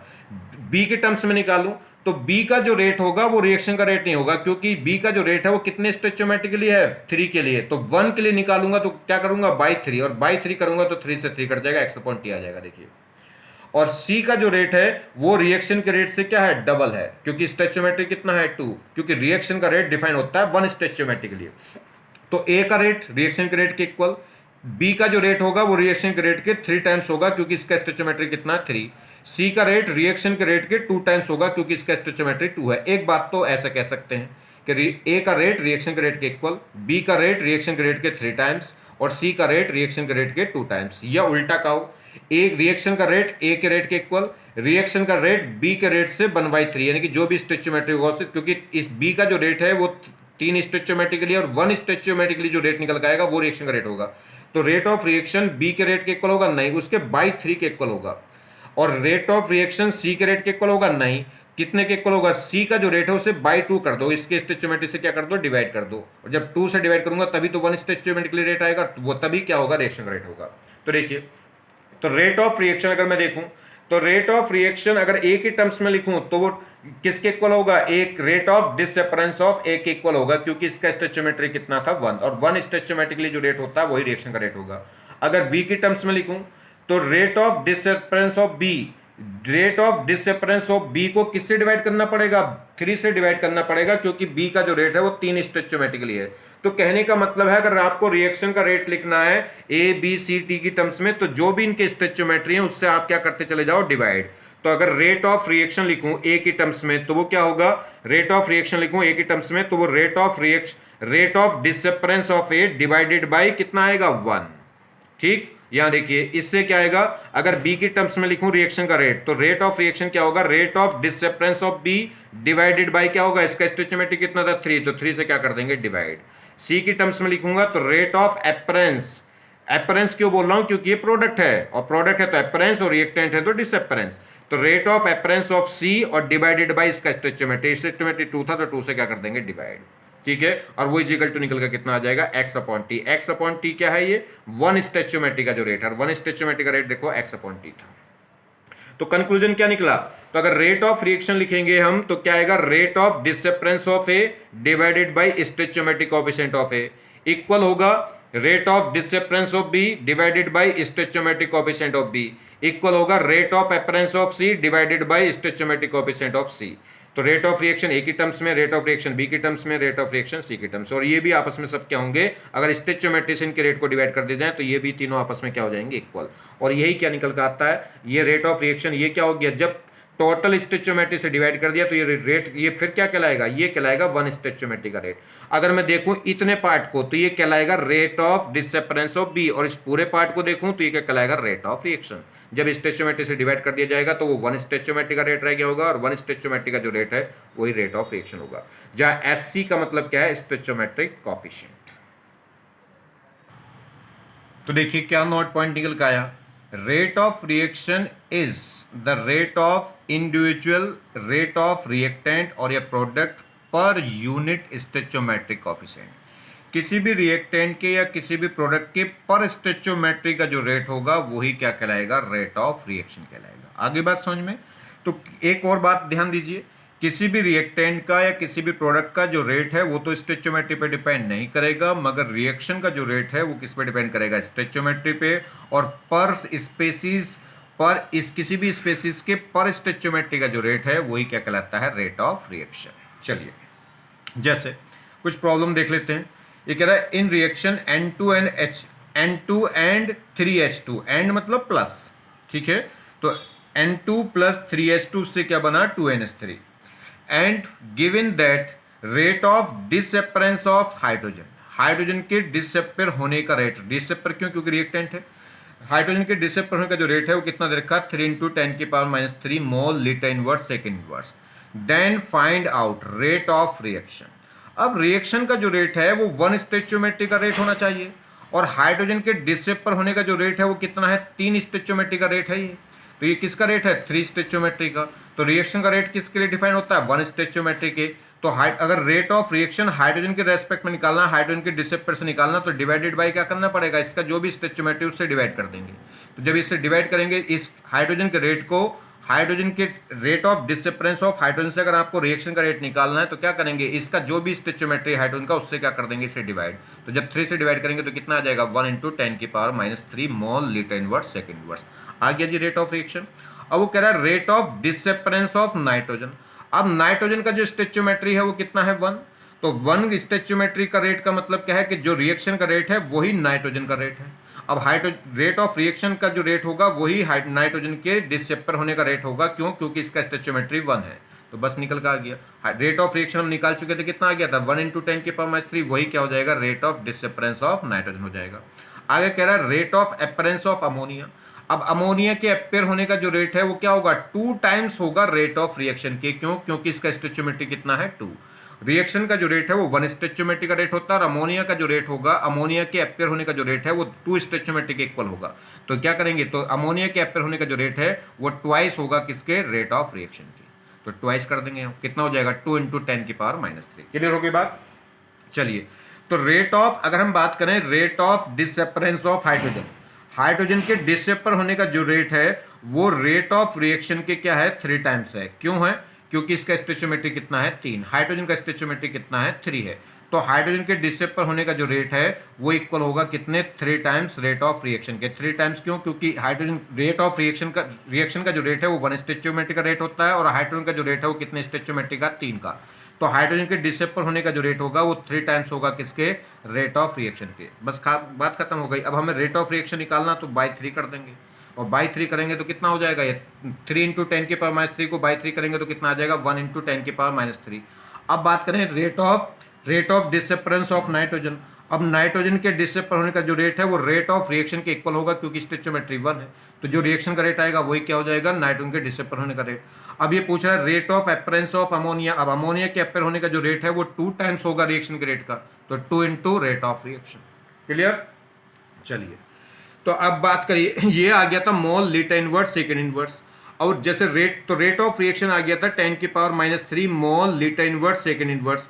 अगर ये किस में पूछ ले, ये पूछ ले किस में, मॉलिक्यूल्स में, मॉलिक्यूल्स और मिली एमएल इनवर्स, मोल की जगह तो मॉलिक्यूल्स, तो एक मोल में कितने मॉलिक्यूल्स होते हैं, एवोगैड्रो के इक्वल, तो इनटू क्या कर देंगे, Na, और एक लीटर इनवर्स, लीटर इनवर्स में एक लीटर में कितने एमएल होते हैं, 1000, एक लीटर में कितने होंगे, कितने एमएल होंगे, 1000, तो 1000 की मल्टीप्लाई करेंगे, मगर ये है क्या, लीटर इनवर्स है, और लीटर इनवर्स से तो डिवाइड कर देंगे 1000 से, तो ये जो रेट आ जाएगा, रेट ऑफ रिएक्शन किस में आ जाएगा, molecules, ML inverse, second inverse. Clear होगी बात। चलिए नेक्स्ट देखें, नेक्स्ट प्रॉब्लम देखिए, which of the following is are true for the reaction, इस रिएक्शन के लिए इनमें से कौन सा स्टेटमेंट ट्रू है। इज आर का मतलब है एक भी हो सकता है आंसर और एक से ज्यादा भी हो सकता है। क्या है reaction, 2a plus 1/3b is equal to क्या है, 4c, कितना है ये, 4c। चलिए तो देखिए रिलेशन निकालें, क्या इनमें से देखना है कौन सा करेक्ट है। कह रहा है rate of disappearance of A के डिसअपर होने का rate is twice of rate of appearance of C. तो देखिए ए का जो रेट है वो 2 स्टोइचोमेट्री का रेट है, और सी का जो रेट है वो कितने स्टोइचोमेट्री का रेट है, 4 का। तो ए के रेट से डबल किसका होगा, सी का डबल होगा। वो कह रहा है कि ए का डबल है, नहीं ए का डबल नहीं, सी का डबल होगा, क्योंकि इसका स्टोइचोमेट्री कितना है, जिसका स्टोइचोमेट्री डबल उसका रेट भी क्या होगा, डबल। इसका स्टोइचोमेट्री 2 है, उसका स्टोइचोमेट्री कितना है, 4। तो जिस रेट से अगर इसके 20 रुपए घटेंगे तो उसको कितने मिलेंगे, 40 रुपए। आगे बात समझ में नहीं। तो इसका रेट अगर 2 है तो उसका रेट कितना होगा, 4 होगा। तो ये कह रहा है rate of disappearance of A is twice, A का जो रेट है वो ट्वाइस है किसके, rate of appearance of C के, नहीं रॉन्ग है, उल्टा होना चाहिए। सी के अपर होने का जो रेट है वो ट्वाइस होगा ए के डिसअपर होने के। चलिए rate of disappearance of B is 6 times of rate of disappearance of A. ये कह रहा है बी के डिसअपर होने का जो रेट है, बी के डिसअपर होने का जो रेट है वो 6 टाइम्स है, 6 गुना है किससे, ए से। नहीं जी, ए का रेट ज्यादा होगा बी के रेट से। क्यों, क्योंकि ए का स्टोइचोमेट्री कितना है, 2, और बी का स्टोइचोमेट्री कितना है, 1/3। तो इसका बी का रेट कम होगा क्योंकि इसका स्टोइचोमेट्री 1/3, इसका 2। अगर इसका रेट 2 है तो उसका रेट कितना होगा, 1/3। अगर इसका क्या होगा, अगर इसका 6 होगा तो उसका 1 होगा। देखो 3 से इधर मल्टीप्लाई कर लो। अगर इसका 2 है तो 1/3, अगर इसका 4 होगा तो उसका होगा 2/3, अगर इसका 6 हो जाए तो उसका कितना होगा, 3/3, यानी कि 1। तो उल्टा हो गया ये भी। तो कह रहा है कि बी के डिसअपर होने का जो रेट है वो 6 टाइम है ए के, नहीं, ए का जो रेट है वो बी के 6 टाइम है। तो ये भी रॉन्ग हुआ। ये कह रहा है rate of appearance of C के अपेयर होने का जो रेट है is 4/3 times of rate of disappearance of B. ये कह रहा है सी के अपेयर होने का जो रेट है वो 4/3 टाइम्स है किसके, rate of disappearance of B के। मतलब सी और बी के बीच में बताना है। वो कह रहा है सी का जो रेट है, सी के अपेयर होने का जो रेट है वो बी के रेट के कितना है, 4/3 है। अगर हम बात करें तो देखिए अगर इनमें रिलेशन निकालें, इसका रेट अगर 4 है तो उसका 1/3 है। तो अगर इसमें बात करूं मैं 1 के लिए, तो इसके 4 के लिए उसका रेट कितना है, 1/3। तो अगर मैं 1 के लिए निकालूंगा तो अपॉन में क्या आ जाएगा, 4। तो उल्टा हो जाएगा, कितना हो जाएगा, 3। ये क्या हो जाएगा, 1/12 हो जाएगा। तो ये भी रॉन्ग है। ये देखिए rate of disappearance of A के डिसअपर होने का rate is equal to rate of reaction. A का जो डिसअपर होने का रेट है वो रिएक्शन के रेट के इक्वल है, नहीं, रिएक्शन के रेट के डबल है, क्योंकि इसका स्टोइचोमेट्री कितना है, 2। रिएक्शन का जो रेट है वो तो 1 स्टोइचोमेट्री के लिए होता है। तो ए का जो रेट है वो रिएक्शन के रेट का क्या होगा, ट्वाइस। ऐसे बी का जो रेट होगा वो रिएक्शन के रेट का 1/3 होगा, और सी का जो रेट होगा वो रिएक्शन के रेट का कितना होगा, 4 टाइम्स। जो भी स्टोइचोमेट्री होता है उतने टाइम्स होते हैं रिएक्शन के रेट के। तो ये बात भी रॉन्ग हुई। Rate of appearance of C is double rate of disappearance of A. ये कह रहा है सी के अपेयर होने का जो रेट है वो ए के डिसअपर होने से डबल है। बिल्कुल सही बात है, क्योंकि उस सी का स्टोइचोमेट्री ए के स्टोइचोमेट्री के डबल है, और जब सी का स्टोइचोमेट्री ए के स्टोइचोमेट्री से डबल है तो रेट भी क्या होगा, डबल होगा। आगे बात समझ में नहीं। तो सी का जो रेट है वो ए के डिसअपर होने से क्या होगा, डबल होगा। तो ये बात क्या हो गई, करेक्ट। देखिए ये क्वेश्चन बहुत दिनों से, पिछले बहुत सालों से कराते हैं, ये अभी लास्ट 2019 में आ गया। चलिए क्या है, रिएक्शन दे रखी थी 2SO2 + O2, इससे बना है 2SO3। ये एक रिएक्शन हमें गिवन है। इसने कहा इफ रेट ऑफ रिएक्शन, ये rate of formation of SO3 के फॉर्मेशन का जो रेट है वो 100 gram litre inverse minute inverse है। Then find the rate of disappearance of O2, O2 के डिसअपेयर होने का रेट बताओ in the gram litre inverse और मिनट इनवर्स में। समझिए, अगर हम बात करें इसका स्टोइचियोमेट्री कितना 2 और उसका स्टोइचियोमेट्री कितना 1, तो साफ साफ दिख रहा है कि जो SO3 का रेट होगा उसका हाफ होगा O2 का रेट। अगर इसका SO3 के फॉर्मेशन का रेट 100 है तो O2 के डिसअपेयर का रेट कितना होगा 50, इसका आधा होना चाहिए। तो 50 होना चाहिए, तो आंसर क्या हो जाएगा 50, मगर 50 नहीं होगा आंसर, वो क्या होगा रॉन्ग आंसर। कितना आ रहा है 20। क्यों, दिक्कत क्या हो गई, ये जो रेट दे रखा ग्राम पर लीटर पर मिनट यानी कि ग्राम में दे रखा है। अगर आप जब स्टोइचियोमेट्री लेते हो तो इसका स्टोइचियोमेट्री 2, इसका स्टोइचियोमेट्री 1, इसका स्टोइचियोमेट्री 2। ये स्टोइचियोमेट्री हमें क्या बताते हैं कि अगर इसका 1 मोल, इसके 2 मोल, तो इसका 1 मोल, इसके 2 मोल रिएक्शन करेंगे इसके 1 मोल से, और उसके कितने मोल बनेंगे 2। यह बताता है इसका, अगर हमें इसकी कंसिडरेशन, इसकी कंसिडरेशन इसमें क्या, अगर इसकी कंसिडरेशन 2 है तो इसकी कंसिडरेशन 1 और इसकी कंसिडरेशन कितनी होगी 2। या इसका अगर वॉल्यूम ये 2 लीटर है तो वो कितना होगा 1 लीटर होगा, और ये कितना होगा 2 लीटर। तो ये जो रिलेशन होता है स्टोइचियोमेट्रिक कोएफिशिएंट का जो रेशो होता है वो रेशो किसका रेशो होता है, मोल्स का रेशो। जो मोल्स का रेशो है वही कंसिडरेशन का रेशो होगा, वही किसका होगा वॉल्यूम का रेशो होगा, मगर वही रेशो वेट का नहीं होगा। आगे बात समझ में नहीं, तो पहले इस रेट को किस में लाना पड़ेगा, मोल्स की टर्म्स में तो कम से कम लाना ही पड़ेगा। तो ये मोल्स की टर्म्स में होता, कंसंट्रेशन की टर्म्स में होता, वॉल्यूम की टर्म्स में होता तो कोई दिक्कत नहीं थी। तो किस में लाना पड़ेगा इसे, मोल्स की टर्म्स में। तो क्या करेंगे, तो पहले इसे मोल्स की टर्म्स में लाइए। तो मोल्स कैसे निकलेंगे, मोल्स निकलते हैं वेट अपॉन मोलिकुलर वेट। तो अगर हम क्या करें, इसे मोलिकुलर वेट से डिवाइड कर दें तो वो मोल में आ जाएगा, और मोलिकुलर वेट किसका, SO3 का ही तो रेट है ये। तो SO3 के मोलिकुलर वेट से इसे क्या कर दो, डिवाइड कर दो, तो ये फिर क्या आ जाएगा, मोल लीटर इनवर्स मिनट इनवर्स में हो जाएगा। और जब ये मोल में हो जाएगा तो फिर ये कॉन्सेप्ट हम लगा सकते हैं। तो देखिए रेट ऑफ, अगर हम बात करें रेट ऑफ रिएक्शन, तो रेट ऑफ रिएक्शन तो क्या होगा, जो SO3 का रेट है उसका हाफ, तो बाई हाफ। इसका रेट कितना था SO3 का 100, बाई 2 कर दिया तो कितना हो गया, रेट ऑफ रिएक्शन हो गया। मगर वो किस में है, ग्राम में। इसे मोल में निकालेंगे तो क्या करेंगे, SO3 के वेट से पहले आप इसको कन्वर्ट कर लो। देखिए इसका वेट कितना था 100 gram litre inverse minute inverse, मगर ये फंडा एप्लीकेबल कब होगा, जब ये मोल में या लीटर में आ जाए। तो मोल में आ जाए तो मोल में करने के लिए क्या करेंगे, वेट को जब मोल में कन्वर्ट करते हैं तो मोल कैसे निकलते हैं, वेट अपॉन मोलिकुलर मास। तो इस वेट को मोलिकुलर मास से डिवाइड करूंगा, किसके मोलिकुलर मास से, इसके। तो जिसका ये रेट है, किसका रेट है, ये SO3 का। तो SO3 के रेट से क्या कर दो, इसे SO3 के रेट से इसे क्या कर दो, डिवाइड कर दो SO3 के मोलिकुलर मास से। तो SO3 का मोलिकुलर मास कितना होगा 80, तो 100 को 80 से डिवाइड कर देंगे तो ये किसका रेट आ जाएगा, SO3 के फॉर्मेशन का रेट आ जाएगा किसमें, मोल लीटर इनवर्स मिनट इनवर्स में। तो कितना हो गया 100/80, या कह सकते हैं इसे सोल्व करेंगे 0 से 0 तो आ जाएगा 5/4। 5/4 आ जाएगा किसका रेट, ये आ जाएगा 5/4 किसका रेट आ जाएगा जी, SO3 के एम्पेयर होने का रेट।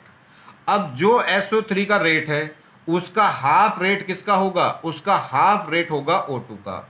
ठीक है, या कह लो जो जो रेट इस SO3 का, उस रिएक्शन का रेट क्या होगा, उसका आधा, और जो रिएक्शन का रेट होगा वही O2 का रेट होगा। चलिए, तो ये 5/8 आ गया SO3 का रेट। अब O2 का रेट क्या होगा, इसका भी हाफ हो जाएगा। करिए, तो देखिए हम इसका भी हाफ करेंगे तो क्या हो जाएगा, इसका हाफ क्या करेंगे तो बाई 2 करेंगे इसका। तो बाई 2 कितना हो जाएगा 5/16, और इसका अब इसका क्या रखेंगे, मोलिकुलर मास। तो मोलिकुलर मास क्या होगा जी इसका, अगर हम बात करें अब किसका रेट निकालेंगे, O2 का, रेट ऑफ O2। अब रेट ऑफ O2 क्या होगा, जो SO3 का रेट आ गया था उसका क्या होगा, हाफ होगा। SO3 का रेट कितना आ गया था, देखिए यहाँ देखिए इसका रेट था 100, इसके मोलिकुलर मास से इसे डिवाइड करूंगा, मोलिकुलर मास कितना है इसका 80, तो 100/80 क्या हो जाएगा, SO3 के एम्पेयर होने का रेट हो जाएगा, कितना आ जाएगा 100/80, या कह सकते हैं 10/8, या कह सकते हैं 5/4। 5/4 किसका रेट आ गया जी, ये रेट आ गया SO3 के एम्पेयर होने का। अब वो पूछ रहा O2 का, O2 का जो रेट होगा वो SO3 के रेट का हाफ होगा। तो वो कितना हो गया, अगर ये 5/8 आया था तो उसका भी हाफ कर दो तो कितना हो जाएगा, ये 5/16। अब ये 5/16 किसका रेट आ गया, ये ऑक्सीजन का रेट आ गया किसमें, मोल लीटर इनवर्स सेकेंड इनवर्स में। मगर वो रेट किसका, ऑक्सीजन का जो रेट है वो भी किसमें पूछ रहा है, ग्राम में। तो वापस इसे किसमें कन्वर्ट करना पड़ेगा, ग्राम में। और ग्राम में कन्वर्ट करने के लिए क्या करेंगे, इसे मल्टीप्लाई कर देंगे। अब वापस वहां ग्राम से मोल में कन्वर्ट करना था तो मोल को मास से डिवाइड कर रहा था। अब वापस क्या करना है, मोल से किस में लेके जाना है, मोल से ग्राम में लेके जाना, तो मोल मास से मल्टीप्लाई करेंगे। मगर किसका रेट है अब ये, O2 का, तो आप किसके मोल बेस से मल्टीप्लाई करेंगे, O2 के। तो इससे कट हो जाएगा ये कितना 2 बार, और यहां से कितना आ जाएगा ये 10। तो इसमें आंसर कितना आ जाएगा निकल के, 10 निकल आएगा। ठीक है, आगे बात समझ में, चलिए।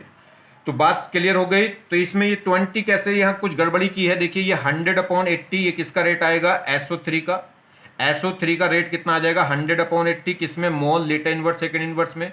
अगर रिएक्शन का रेट करूंगा तो बाई 2 भी करना पड़ेगा, और बाई 2 कर, अच्छा सही है, ठीक है। ये क्या आएगा, अगर इससे हमने, देखो ऐसे समझो यहाँ को, ये क्या था, इसका रेट था कितना 100, ये किस में था, ग्राम पर लीटर में। हमें किस में ये एप्लीकेबल, ये स्टोइचियोमेट्री वाला कॉन्सेप्ट कब लगा सकते हैं, जब ये मोल में हो, कंसंट्रेशन में हो। तो मोल में कन्वर्ट करने के लिए इसे ग्राम को किससे डिवाइड करेंगे, मोलकुलर मास से। तो क्योंकि मोल निकलते हैं वेट अपॉन मोलकुलर मास, तो आप इसे क्या करें, मोलकुलर मास से डिवाइड करते हैं। मोलकुलर मास किसका, मोलकुलर मास किसका जी, SO3 का, जिसका ये रेट है उसके मोलकुलर मास से इसे क्या कर देंगे, डिवाइड। तो 80 से डिवाइड कर दिया, तो ये कट होके कितना आ गया, ये आ गया 10/8, या कह सकते हैं कितना आ जाएगा ये 5/4, 5/4 आएगा। क्लियर होगी बात। अब ये किसका रेट आ गया, ये रेट आ गया SO3 का। अब हमें निकालना O2 का। SO3 का स्टोइचियोमेट्रिक कितना था 2, और O2 का स्टोइचियोमेट्रिक कितना 1। अगर 1 दो स्टोइचियोमेट्रिकली रेट ये है, तो 1 स्टोइचियोमेट्रिकली क्या होगा, इसका हाफ हो जाएगा। तो ये अब किसका रेट आ चुका, ये रेट आ गया 5/8, किसका रेट आ गया, O2 का। और O2 का किस में आ गया, अब ये मोल लीटर इनवर्स और मिनट इनवर्स। मगर वापिस पूछ रहा है किसमें, ग्राम में। ग्राम में पूछ रहा है, तो फिर मोलकुलर मास डिवाइड कर देंगे कितना, 5/8 इंटू मोलकुलर मास से मल्टीप्लाई कर देंगे। आपके वहां डिवाइड करा था, आपके मोलकुलर मास से मल्टीप्लाई करेंगे, मगर किसके मोलकुलर मास से, जिसका रेट अब निकाल रहे हैं, O2 का निकाल रहे हैं, तो वो कितना होगा 32। अब इससे 8 से इधर डिवाइड करेंगे तो कितना आएगा 4, और 4 की 5 से मल्टीप्लाई हो जाएगी, तो कितना आ जाएगा 20। तो यहाँ आंसर कितना आ जाएगा 20। यहाँ हमने गड़बड़ी क्या करी थी, ये 5/8 रेट ऑफ रिएक्शन निकाल लिया, तो फिर ये बाई 2 नहीं करना था। ठीक है, चलिए अब समझ में आ गया। नेक्स्ट देखिए, in the reaction A2B3 gas, ये क्या है, A2B3 गैस, इससे क्या बना है, A2 और 3/2 B2 gas. If initial pressure of A2B3, initial pressure is कितना है, टॉर। ये कह रहा है कि A2B3 का जो इनिशियल प्रेशर है वो कितना है, 60 टॉर है। Will total pressure in container after 2.5 minutes in 75 torr, 75 torr. Find rate of disappearance of A2B3 in torr minute inverse and ATM। Question समझिए, ये एक रिएक्शन दे रखी है, ये गैसियस रिएक्शन है, गैसियस रिएक्शन है, तो इसलिए अमाउंट किसमें दे रखा हमने, प्रेशर में, और प्रेशर भी किसमें, टॉर में। वो कह रहा है इनिशियली इसका जो प्रेशर था वो कितना था, 60 टॉर था, और 25 मिनट्स बाद टोटल पूरे कंटेनर का प्रेशर कितना पाया गया, 75 टॉर। तो ये कह रहा है रेट ऑफ डिसअपेरेंस बताना है किसका, A2B3 का। चलिए, ये रिएक्शन थी जी, इनिशियल प्रेशर कितना था 60 टॉर, ये क्या होंगे इनिशियली 0, और फाइनली मान लीजिए 2.5 मिनट्स बाद, 2.5 मिनट्स बाद इसमें से कितना घट गया, x। अगर इसका स्टोइचियोमेट्रिक कितना 1, अगर 1 के लिए कितना घटेगा x, तो 1 के लिए कितना बना होगा x, और 3/2 के लिए कितना बना होगा 3/2x। क्लियर। अब टोटल प्रेशर ऐड कर लीजिए, टोटल प्रेशर ऐड करिए, तो 60 minus x plus 3x/2 is equal to total कितना हो गया 75। अब यहां से सोल्व करें, इस माइनस एक्स से प्लस एक्स कैंसिल हुआ, तो ये कितना बचा 3/2x, और ये 60 उधर ले जाओ, तो 75 माइनस 60 कितना आ गया 15। तो यहां से अब मैं x निकालूंगा, तो इस 2 को भी ऊपर ले जाइए और 3 को नीचे, तो हो गया 30/3, तो कितना आ जाएगा 10 टोर। तो जो चेंज हुआ x जो चेंज हुआ वो कितना आ गया 10 टोर आ गया। अब हमें क्या निकालना, rate of disappearance of A2B3। तो rate of disappearance of A2B3 क्या आएगा, चेंज अपॉन टाइम, और इसमें A2B3 में चेंज कितना हुआ, x चेंज ही तो हुआ, और x कितना निकाल लिया था हमने 10, तो चेंज अपॉन टाइम, 10 चेंज कितना हुआ 10, और टाइम कितना 2.5, तो ये कितना आ गया, इसे सोल्व करेंगे तो कितना आ गया 4 टॉर मिनट इनवर्स, क्योंकि इसकी यूनिट है टॉर और इसकी यूनिट है मिनट, तो टॉर मिनट इनवर्स। अब वो कह रहा है इसे ATM में कन्वर्ट करो, तो एक टॉर में कितने ATM होते हैं, 1 ATM में होता है, 1 ATM में होता है 760 टॉर। ठीक है, 1 ATM में क्या होते हैं 760 टॉर, तो एक टॉर में कितना ATM हो जाएगा 1/760 यानी कि 760। तो क्या करेंगे 760 से डिवाइड कर देंगे तो किस में आ जाएगा एटीएम में। क्लियर होगी बात। देखिए तो 1 एटीएम में क्या होता है 760 mmHg या 760 टॉर। तो अगर 1 टॉर में एटीएम निकालूंगा तो कितना हो जाएगा डिवाइड हो जाएगा 1/760। चलिए एक और बात देखें, आर की वैल्यू कितनी होती है अगर लीटर एटीएम में बात करें तो आर की वैल्यू लीटर एटीएम में होती है 0.0821। तो 1/r जरूरत पड़ेगा तो 1/r की वैल्यू क्या होगी 1/r की वैल्यू रख दो 0.0821। इसे अगर सोल्व करते हैं तो ऑलमोस्ट कितनी आती है 12 आती है, इसे ध्यान रखेंगे। ठीक है चलिए रिएक्शन N2O5 गैस इससे डिकम्पोज होके क्या बना N2O4 gas plus half O2 gas, gaseous mixture gaseous में रिएक्शन है। इफ इनिशियल प्रेशर किसका N2O5 का वो कितना है 114 mmHg and the total pressure after 20 second 20 second बाद टोटल प्रेशर कितना आ गया 133 mmHg at 270 degree centigrade temperature पे। तो कह रहा है calculate rate of reaction in terms of mmHg पर second, mole, litre inverse, second inverse और एटीएम सेकेंड इनवर्स। चलिए ये रिएक्शन क्या है N2O5 गैस से क्या बना N2O4 गैस और plus half O2। Equation balance है, चलिए चेक कर लिया करो पहले इक्वेशन बैलेंस है कि नहीं। अब इसका स्टोइचियोमेट्री कितना 1, इसका स्टोइचियोमेट्री 1, इसका स्टोइचियोमेट्री कितना हाफ। अब इसका इनिशियल प्रेशर कितना दे रखा है 114, इनका क्या होगा 0। अब मान लीजिए कितने सेकंड बाद 20 सेकंड बाद इसमें से कितना घटा x। अगर 1 स्टोइचियोमेट्रिकली x घटा है तो 1 के लिए कितना बना होगा x और हाफ के लिए कितना बना होगा x/2। तो ये टोटल प्रेशर हो जाएगा मिक्सचर का। तो टोटल प्रेशर जोड़िए दिस प्लस दिस, तो दोनों तीनों को जोड़ लिया इजिकल टू कितना होना है फाइनल प्रेशर उसने बता रहा है कितना 133। तो फाइनल प्रेशर हो गया ये यहां से plus x minus x cancel, तो यहां से ये बचेगा ये रह जाएगा। तो 133 माइनस 144 कितना आ गया 19। तो 19 वैल्यू किसकी आ गई x/2 की। तो x निकालूंगा तो 2 पर मल्टीप्लाई कितना हो गया 38। तो x जो चेंज है जो चेंज हुआ अमाउंट में, अमाउंट कौन है प्रेशर में जो चेंज हुआ किसमें 20 सेकंड में वो कितना हुआ 38 mmHg। चलिए तो रेट ऑफ रिएक्शन निकालें। तो रेट ऑफ रिएक्शन जो N2O5 का जो रेट है वही रिएक्शन का रेट होगा क्योंकि इसका स्टोइचियोमेट्री क्या है 1, और N2O5 का रेट किससे होगा change in amount upon time taken. Amount में चेंज कितना x और x है कितना 38 और कितने टाइम में 20 सेकंड में। जो N2O5 का रेट है वही क्या होगा रिएक्शन का रेट। तो रिएक्शन का रेट क्या हो जाएगा जो N2O5 का रेट होगा। N2O5 का रेट कैसा आएगा change in pressure upon time taken. Pressure में कितना चेंज हुआ 38 का और कितने टाइम में 20 सेकंड में। तो ये रेट आ गया कितना 38/20। ये सोल्व कर लेंगे और सोल्व करके कितना आ जाएगा mmHg पर सेकंड में आएगा। अब वो कह रहा है इसी को किस में निकालना है मोल लीटर इनवर्स में। तो ये तो dp/dt है प्रेशर में चेंज अपॉन टाइम, और प्रेशर अपॉन टाइम को अगर प्रेशर अपॉन टाइम को किस में कन्वर्ट करना हो कंसंट्रेशन अपॉन टाइम में, तो मैंने आपको क्या बताया था रेट ऑफ रिएक्शन हमें किस में निकालना है dc/dt में। तो रेट ऑफ रिएक्शन dc/dt वो इजिकल टू होता है 1/RT dp/dt। आई बात समझ में नहीं। रेट ऑफ रिएक्शन अगर हमें निकालना है, रेट ऑफ रिएक्शन किसमें कह रहा है वो मोल पर लीटर में। मोल पर लीटर मतलब किसमें कह रहा है डेल्टा C/ΔT में कह रहा है, और डेल्टा C तो मुझे पता नहीं तो वो कैसे कर लूंगा 1/RT और डेल्टा P/ΔT, और डेल्टा P/ΔT मुझे पता है कितना ये रहा ठीक, और R मुझे पता है कितना 0.0821, और T कितना होगा टेम्परेचर किसमें लेंगे केल्विन में, और कितना टेम्परेचर दे रखा देखिए 127 डिग्री सेंटीग्रेड ये मुझे टेम्परेचर दे रखा। तो केल्विन में कन्वर्ट कर लूंगा कितना हो जाएगा 273 ऐड कर दूंगा कितना आ जाएगा 400 केल्विन। तो R की वैल्यू मुझे पता है। वैसे तो मैं यहां से R की वैल्यू कितनी हो जाएगी, इसमें R की वैल्यू रख लेंगे। R की वैल्यू कितनी हो जाएगी 0.821 और डिवाइड क्या कर देंगे। देखिए ये रेट ऑफ रिएक्शन तो अगर हमें कंसंट्रेशन के टर्म्स में निकालना है dc/dt, तो dc/dt तो मुझे देने रखा तो इसे कैसे लिख लूंगा dp/dt दे रखा, तो इसे मुझे dp/dt को अगर dc/dt में कन्वर्ट करना है तो क्या करेंगे dc/dt इक्वल होता है 1/RT dp/dt, तो इसमें कन्वर्ट कर देंगे। तो dp/dt मुझे पता है कितना वो ये रहा 38/20 क्लियर, और डिवाइड क्या कर देंगे RT। मगर ये वैल्यू किसमें है, ये जब किस में हो, अगर हम किस में करें मोल पर लीटर में कन्वर्ट कब करेंगे जब ये किस में हो एटीएम में हो। ये अभी जो वैल्यू है ये mmHg पर सेकंड इनवर्स में है। तो पहले क्योंकि आर की वैल्यू जो होती है वो लीटर एटीएम में तो होती है, आर की वैल्यू में 0.0821 रख रहा हूं, वो लीटर एटीएम में ही तो है। तो पहले डीपी अपॉन डीटी को किस में लिया हो, लीटर एटीएम में, एटीएम में,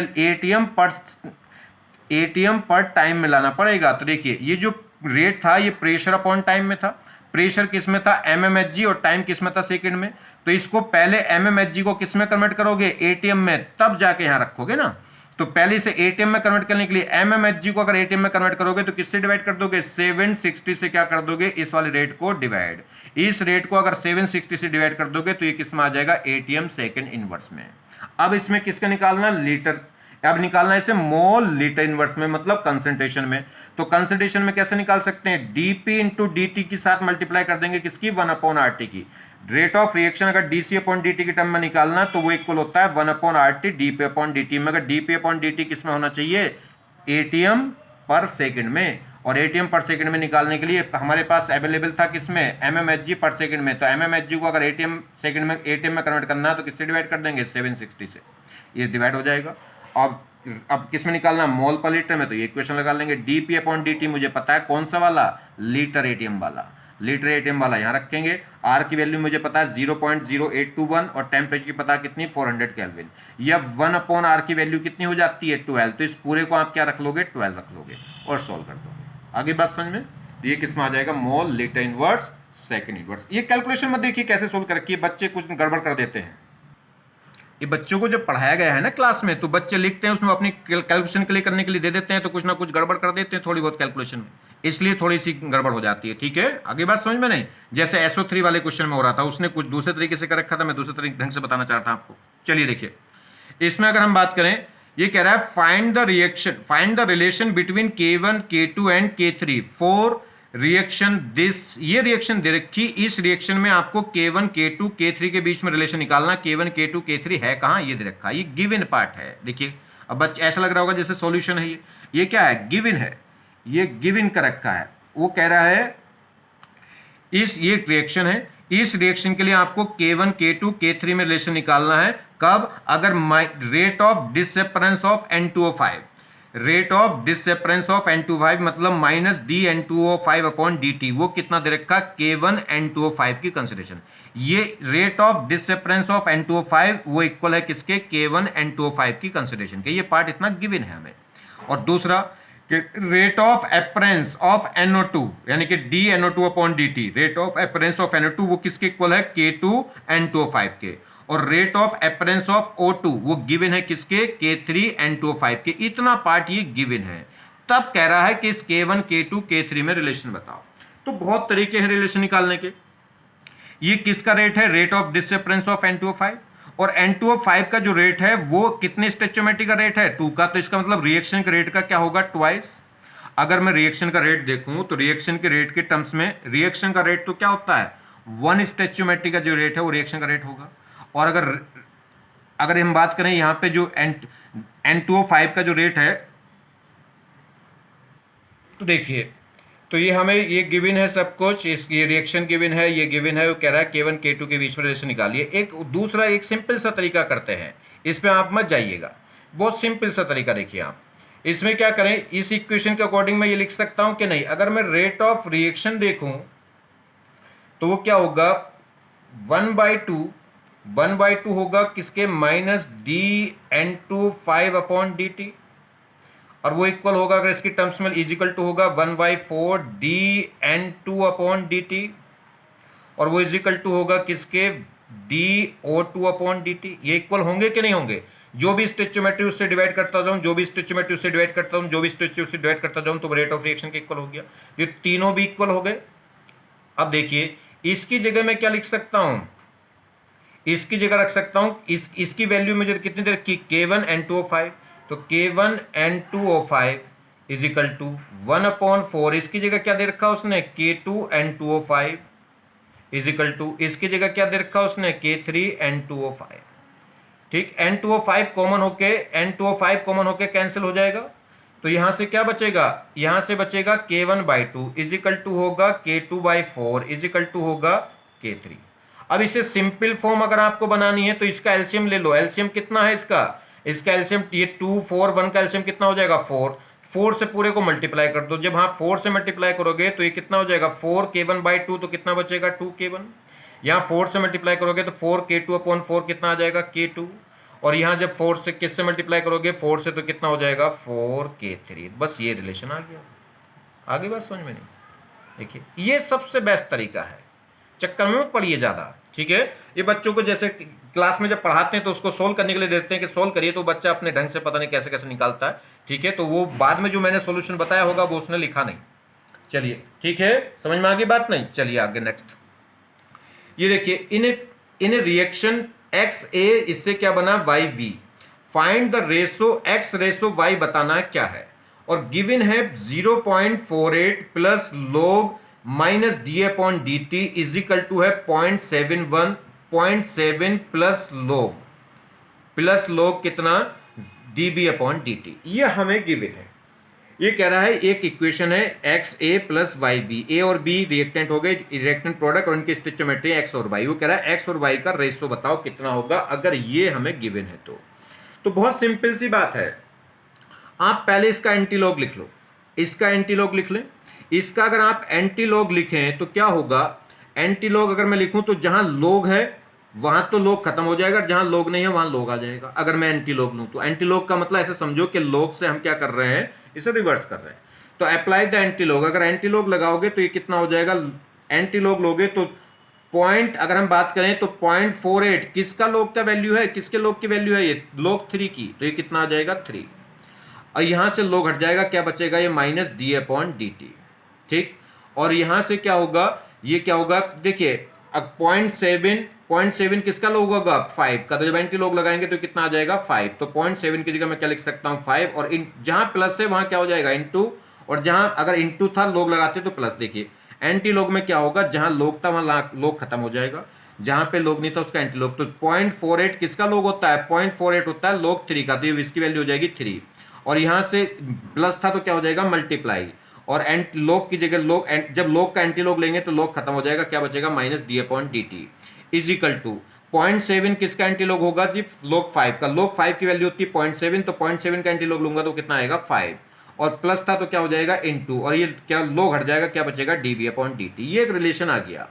अब ये रिलेशन आ गया तो यहां से अगर मैं क्या करूं, देखिए अगर ये एक इक्वेशन आ गई, अब जरा समझो आप थोड़ा सा, अगर मैं इसकी इक्वेशन लिखूं, कौन सी इक्वेशन, जरा यहां देखिए, इसको मैं ऐसा लिख सकता हूं कि नहीं 1 upon X minus D upon D T, वो इज इक्वल टू होगा किसके 1 upon Y D B upon D T, होगा कि नहीं होगा।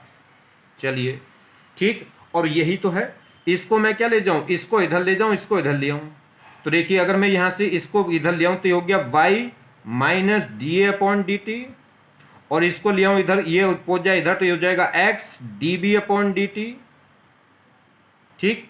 अब इसको अगर हम कंपेयर करें, इसको कंपेयर करें, देखिए यही तो इक्वेशन आई, तो y की जगह तो कितना हो गया 3, और x की जगह कितना हो गया 5, तो y तो कितना हो गया, अगर हम बात करेंगे y तो हो जाएगा 3 और x कितना हो जाएगा 5, तो यहां से रेशो निकल कर आएगा ये x अपॉन वाई 5:3 नहीं 3:5, क्योंकि ये देखिए हाँ सही है, x तो कितना आ गया 5 और y कितनी के minus D upon D T के साथ तो कौन है y, तो ये तो हो गया y, और इसके D B upon D T के साथ कौन है x, तो ये हो गया x, तो x हो गया 5, y हो गया 3, तो x अपॉन y कितना आ जाएगा 5/3, तो रेशो कितना हो गया 5/3।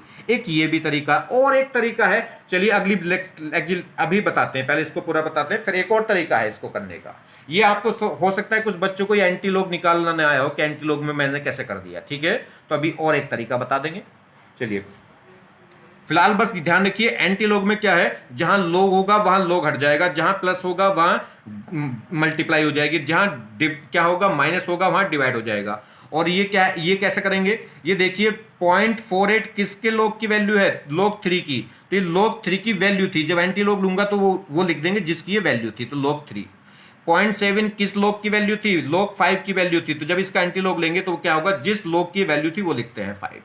चलिए किस दिन को एक एंटी लोग के बारे में बता देंगे, फटाफट निकल जाएगा। फिर लास्ट क्वेश्चन देखिए आज के लेक्चर का, इस लेक्चर का, देखिए फॉर रिएक्शन ए से क्या बना है NB, एक रिएक्शन है A से कन्वर्ट हो गया NB, find the rate of disappearance of A, rate of appearance of B in between 0 to 1 second and also find the value of N, M नहीं एन, ये N, find the value of N given.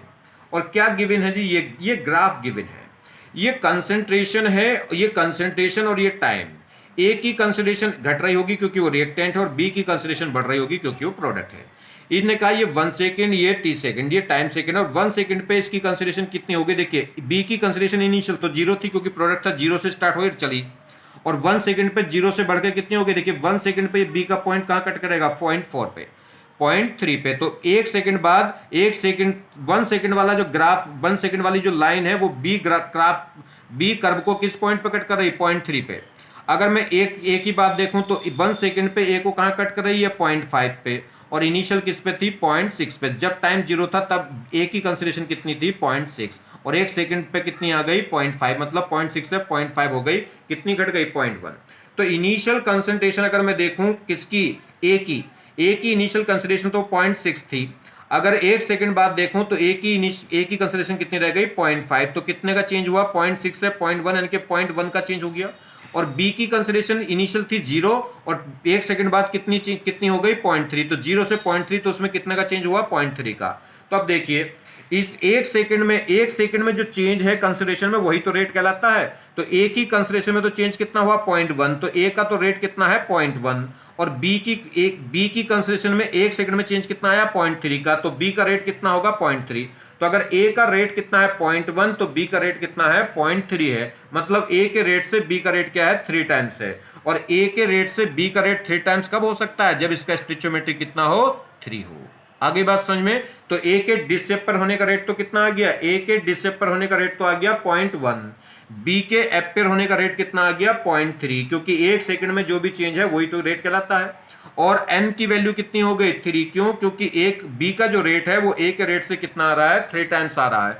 और इस ए का स्टोइचोमेट्री कितना है, 1, और ए का जो रेट होगा 1 स्टोइचोमेट्री का, और बी का जो रेट होगा वो 3 टाइम्स है। इसका मतलब बी का जो स्टोइचोमेट्री है वो ए के स्टोइचोमेट्री से 3 टाइम्स होगा, और ए का स्टोइचोमेट्री 1 है, तो बी का स्टोइचोमेट्री कितना हुआ होगा, 3। अगली बात समझ में।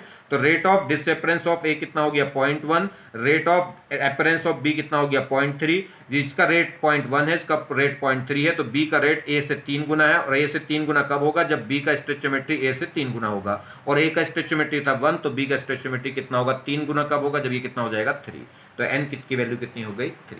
क्लियर होगी बात। चलिए देखिए, केमिकल काइनेटिक्स बहुत ही आसान सा चैप्टर है। कोई बात अगर नहीं समझ में आएगी तो आप घबराइएगा मत, अभी इस पे और बहुत सारे क्वेश्चन होंगे, सारी चीजें एकदम समझ में आ जाएंगी। जितने टाइप के मैंने क्वेश्चन कराए हैं, इस टाइप के एक एक क्वेश्चन रिवीजन में जस्ट लेंगे, ठीक है। इसको कंप्लीट कराते एकदम तुरंत इसका रिवीजन डालेंगे, बहुत सारे क्वेश्चन कराए जाएंगे, इतने क्वेश्चन कराए जाएंगे कि आपको किसी बुक से कहीं से भी कोई क्वेश्चन करने की जरूरत नहीं है, फटाफट से क्वेश्चन होंगे। कोई हो सकता है कि अभी स्टार्टिंग जैसे कराए कि कोई बात समझ में ना आए, वैसे तो ऐसी कोई बात थी नहीं। अगर फिर भी आपको कोई बात समझ में नहीं आती तो आप घबराए ना। और 12th क्लास में ये एक 3 नंबर का न्यूमेरिकल्स लेके आता है, 2 बाकी इस पे छोटी छोटी बातें पूछी जाती हैं। तो 5 नंबर का ये चैप्टर है 12th क्लास में, बहुत अच्छा, आसान और इम्पोर्टेंट, ठीक है।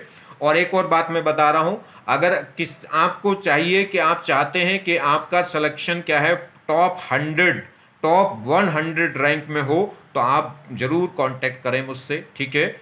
और कांटेक्ट नंबर मैं आपको बता रहा हूँ, 8218612398। थैंक्स।